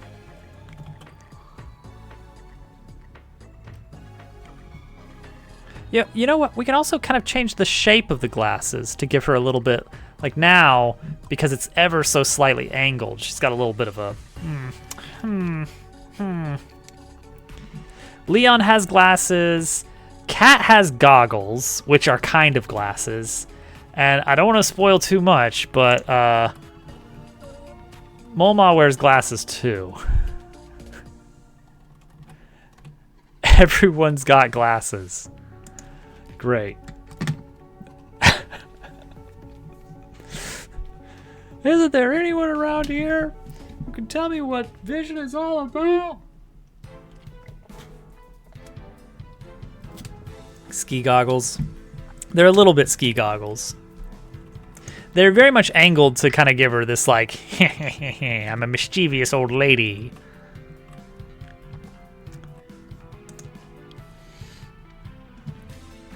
What's the yeah, she needs to get another accessory from the other penguins so that she can be incognito. Yeah. I mean, what can you wear on your head if your head is also your entire body? Oh yeah, that's gonna be weird. That's gonna be weird that we're gonna have a conditional partner art. Maybe it's not that weird, because I can think of some other stuff later in the game that might also be conditional. A ski mask. Great. A tiara. I'm queen of the penguins.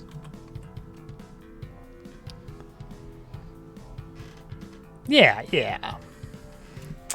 I mean, a big ol' like flowery accessory, a big chrysanthemum behind her ear.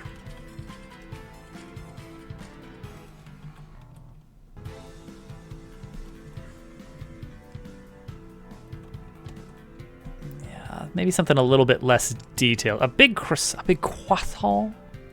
big 13 croissants for Posey.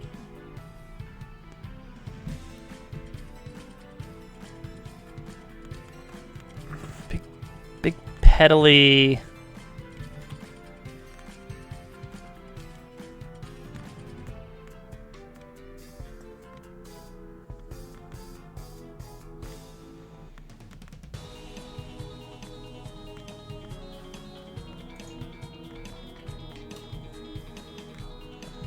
Yeah, it could work. That could work. Something kind of like that.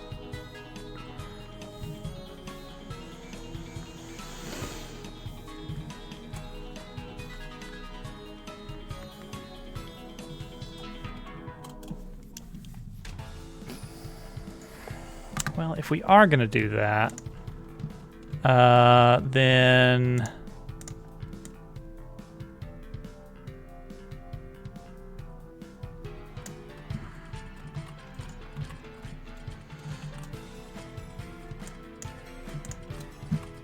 it would need to be moved a little bit further up to give it more of a silhouette, maybe a little bit bigger. We want her silhouette to be a bit more unique, instead of just like... brrr.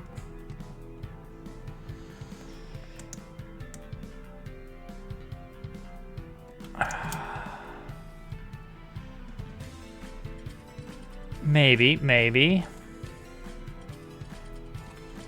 She really looks like she's gonna, like she would have a pencil behind her ear.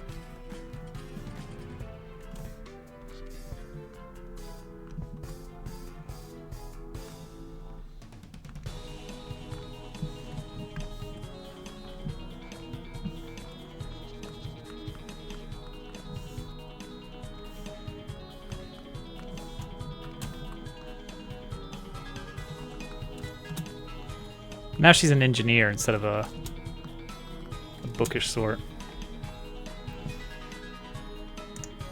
And maybe she can just carry a book.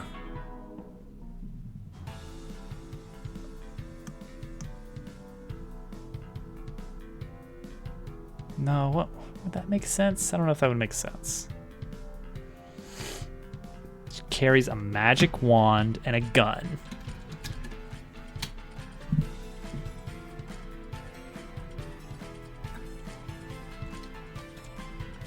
Takes a book out. Just have a, in the same way that Kat has her like goggles on animation that she can do, that we occasionally bring out during cinematics. She could have some kind of read from a book, even if it's not related to doing a move of any sort.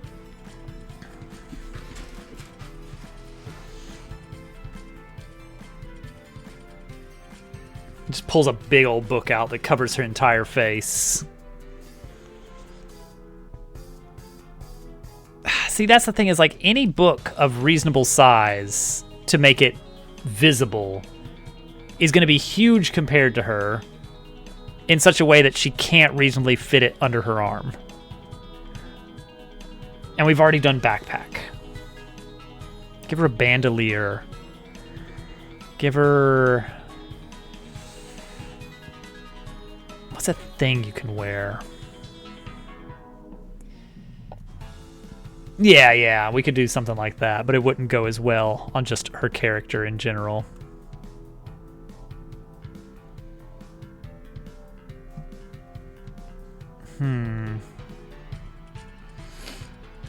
From Hammerspace. I mean, I think this is workable. She's going to be a slightly more purple color than all the other penguins, so that stands out immediately. She's got eyes. She'll have glasses. And then eventually she'll get a little flower. maybe jewelry. I don't want to overload her so much that she looks like an OC.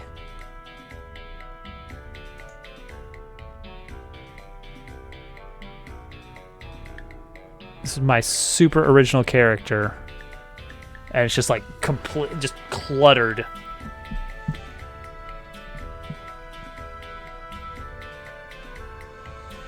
If we're doing the flower for the headwear, and yeah, there's really not much else that we can do. We give her some pants. We can give her a tiny little skirt,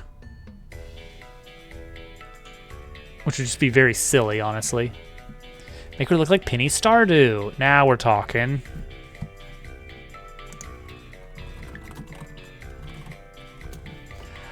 I saw the dumbest tasks of Stardew.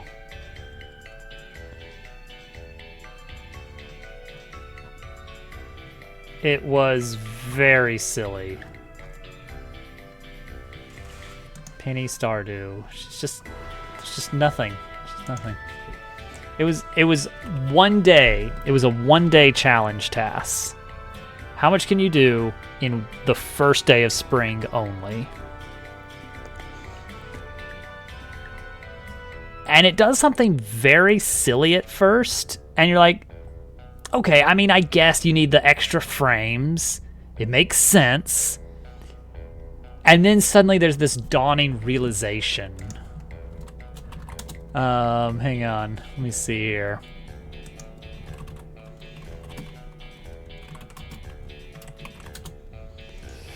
Yeah, this is the one. Hold on.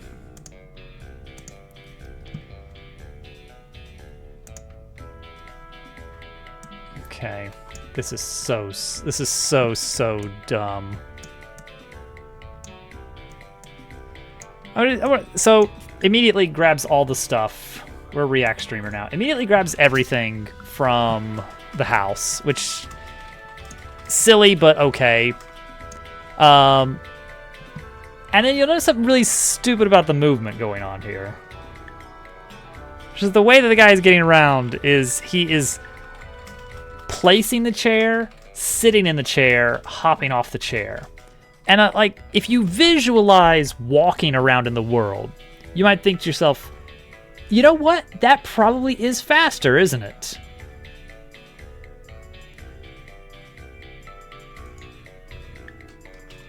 But then there's like a little bit of a, there's something you don't think about. Yeah, it doesn't seem that much faster, but maybe like a tiny bit faster. It's like, okay, it seems silly to do that. Yeah, this would obviously be insane. And I'm sure that the click speed would, if you weren't doing this optimally, it would almost certainly be slower. Also, he's just like RNG manipulation, getting clay all over the place. Just leapfrog in a chair, very silly.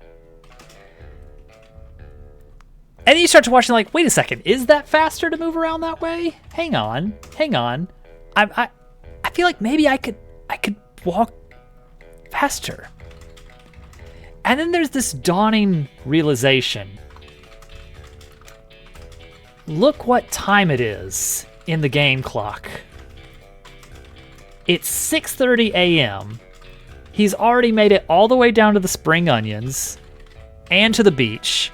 What's happening there? Wait a second. The font color sure is silly here on the clock. Welcome in, DevHouse. Thank you for the raid.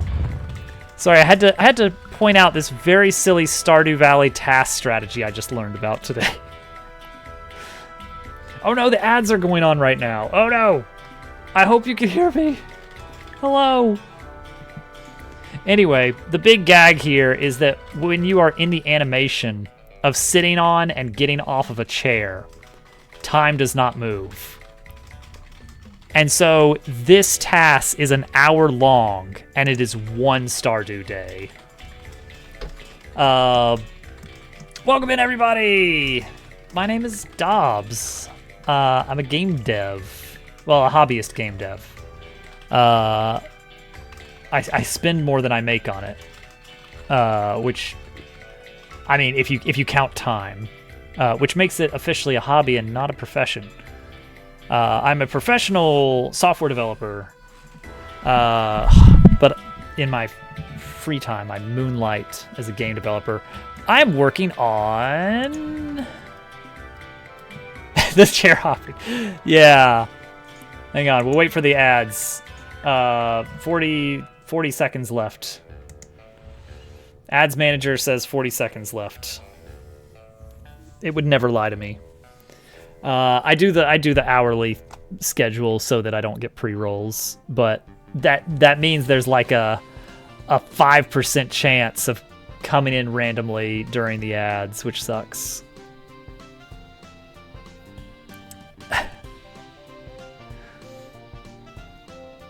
Okay. 13 seconds, and then I'm gonna talk about the Stardew thing, because it's so dumb. I love it. Okay. So I just learned about that today. It is an hour-long tool-assisted speedrun of Stardew Valley one day. So it's a single Stardew day. Get up at 6 a.m., go to bed at close to 2 a.m. How much money and how much progress can you make? And it opens up with the guy hopping around on the chair. You're like, what's he doing? Is that faster? Is that actually faster? Maybe that's a little bit faster. And then you learn as you watch it with dawning horror that the Stardew Valley clock does not tick during that tiny bit of animation when you're hopping onto and off of a chair. And the result is that the guy takes what I think is normally a 20-minute day in Stardew. That seems about right. And stretches it out to a full 1 hour task speed run, where he goes on quite a journey, mostly farming clay and selling clay all day. Anyway, I stumbled upon that today and had to bring that up. I don't know how we got onto that.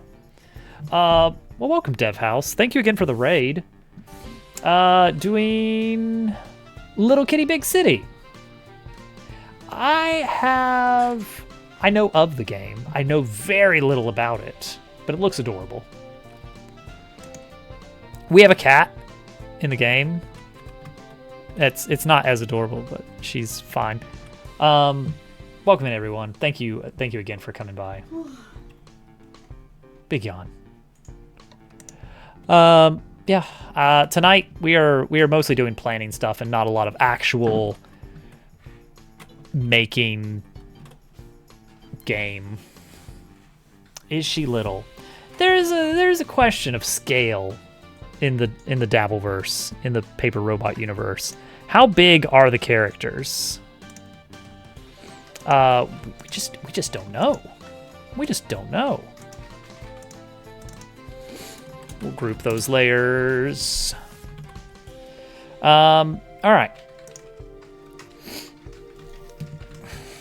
Like, I like to imagine that non-robot Dabble from Dabble World's game is like around 18 to 20 inches tall. That's pretty much canon. Maybe 2 feet. Maybe a full 2 feet on a good day.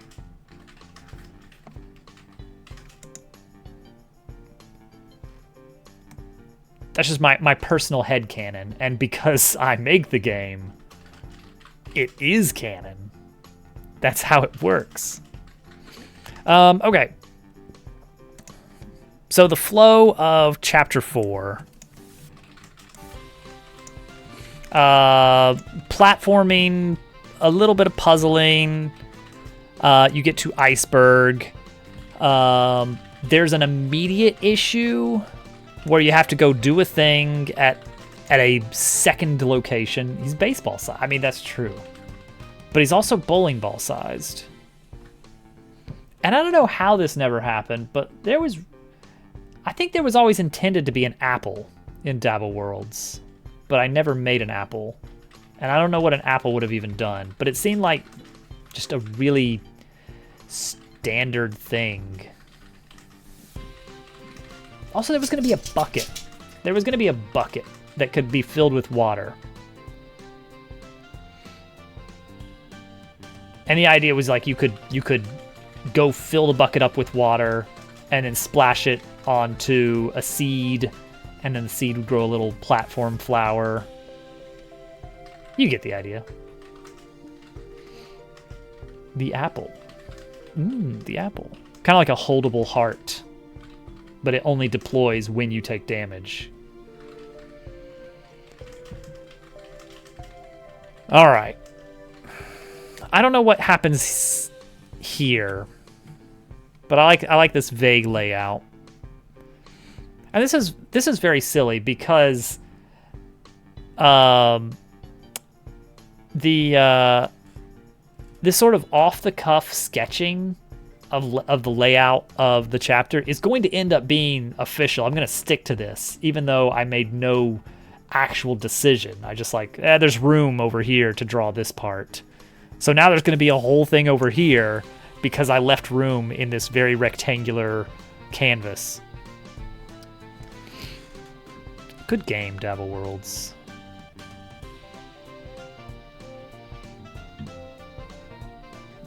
I would love to come back and port that to Godot, but I need to learn a lot more.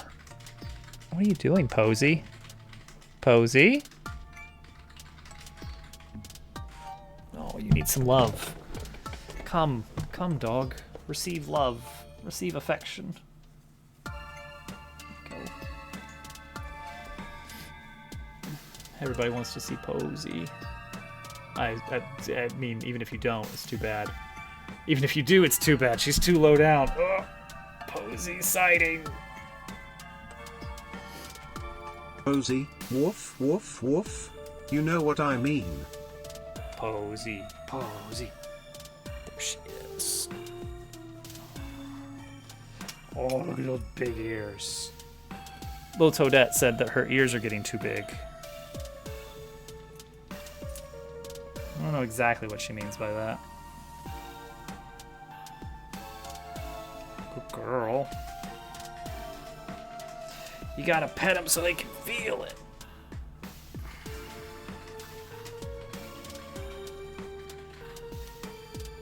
Ominous. Your ears are getting too big.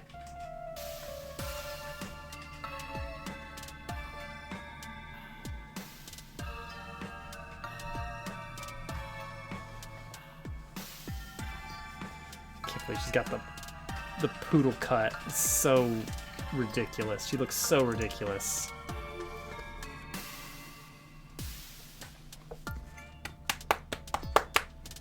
Good dog. Ugh. I mean, it does that. Really? Really? Really? No. Is that what we're gonna do?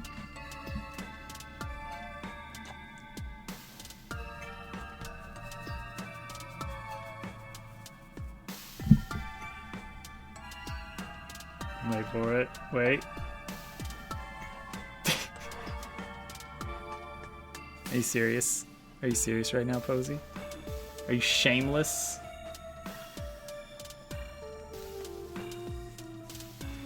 You shameless? Alright, there you go. Alright, you're good.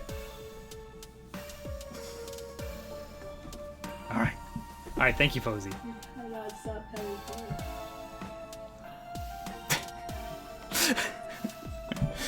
Just forcing her way under my arm. Oh. Oh. Alright, we're probably good. We're good, we're good. It just seemed like she really needed it. What a meanie. Oh, alright. So to figure out here is, I don't know what happens here exactly, but we don't need to know immediately. But we have some very distinct areas to make. I'm going to unplug this. I think we're done drawing for now. Okay. So we've got 3 solid starter enemies. Is she doing it to you now? Yeah. Okay, so we'll have a nice region here. That's a very distinct area. Mountain will be a distinct area. I don't know the summit. I don't know what happens at the summit. That's probably going to be its own little region with a nice view. Whatever this is, Icy Pond?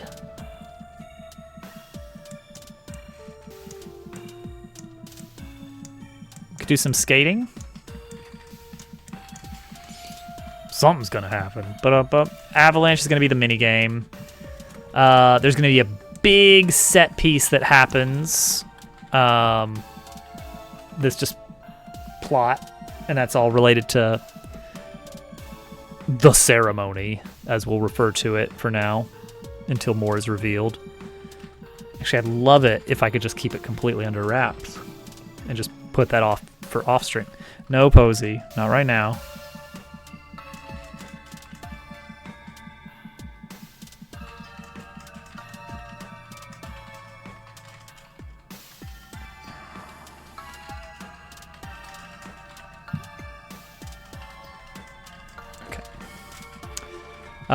And then the dungeon is going to have its own thing. I think that's a reasonable amount of content for a chapter.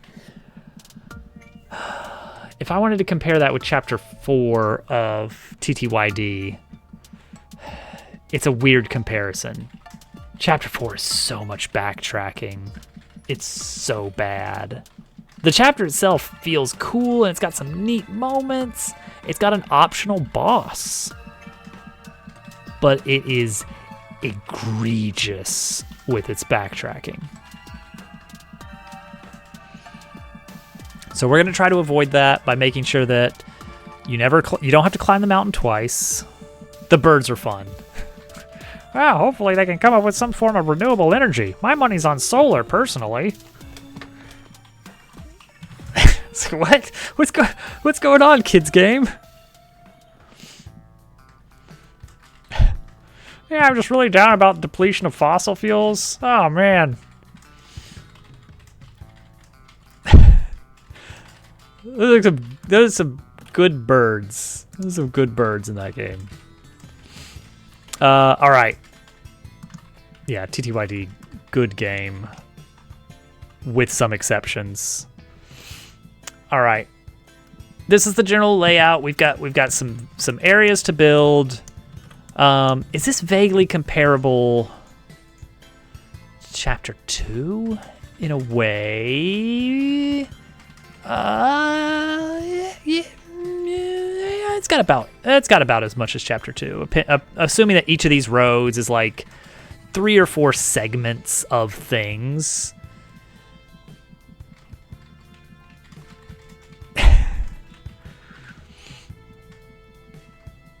Use a text box.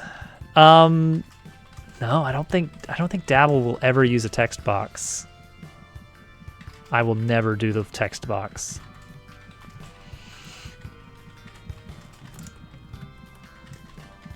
This is good. This is good. We've got some good stuff here. Good setups. Let's see here. Okay, Scary Pastry and Singularity are both doing game dev right now. Good starts there. What other game deving is going on today?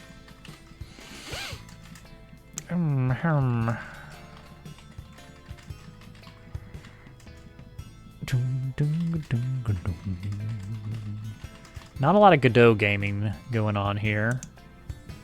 So let's widen our search parameters. Oh, for entering a password, like use a text entry thing. I am hesitant to ever do that. TTYD uses it for file name, but not in the remake. Naming the baby Yoshi. Of course, Duplus's name. And I don't know if there's anything else that does use it. There's some occasional number entry. But yeah, that's about it. So it feels like a lot of effort to put into something that would be very language dependent and all this other stuff that you have to worry about. And then it's like, oh, do you support keyboard use? Like, I don't want to support keyboard for that. You're using WASD. Let's see here. What are we up to here on these two tabs?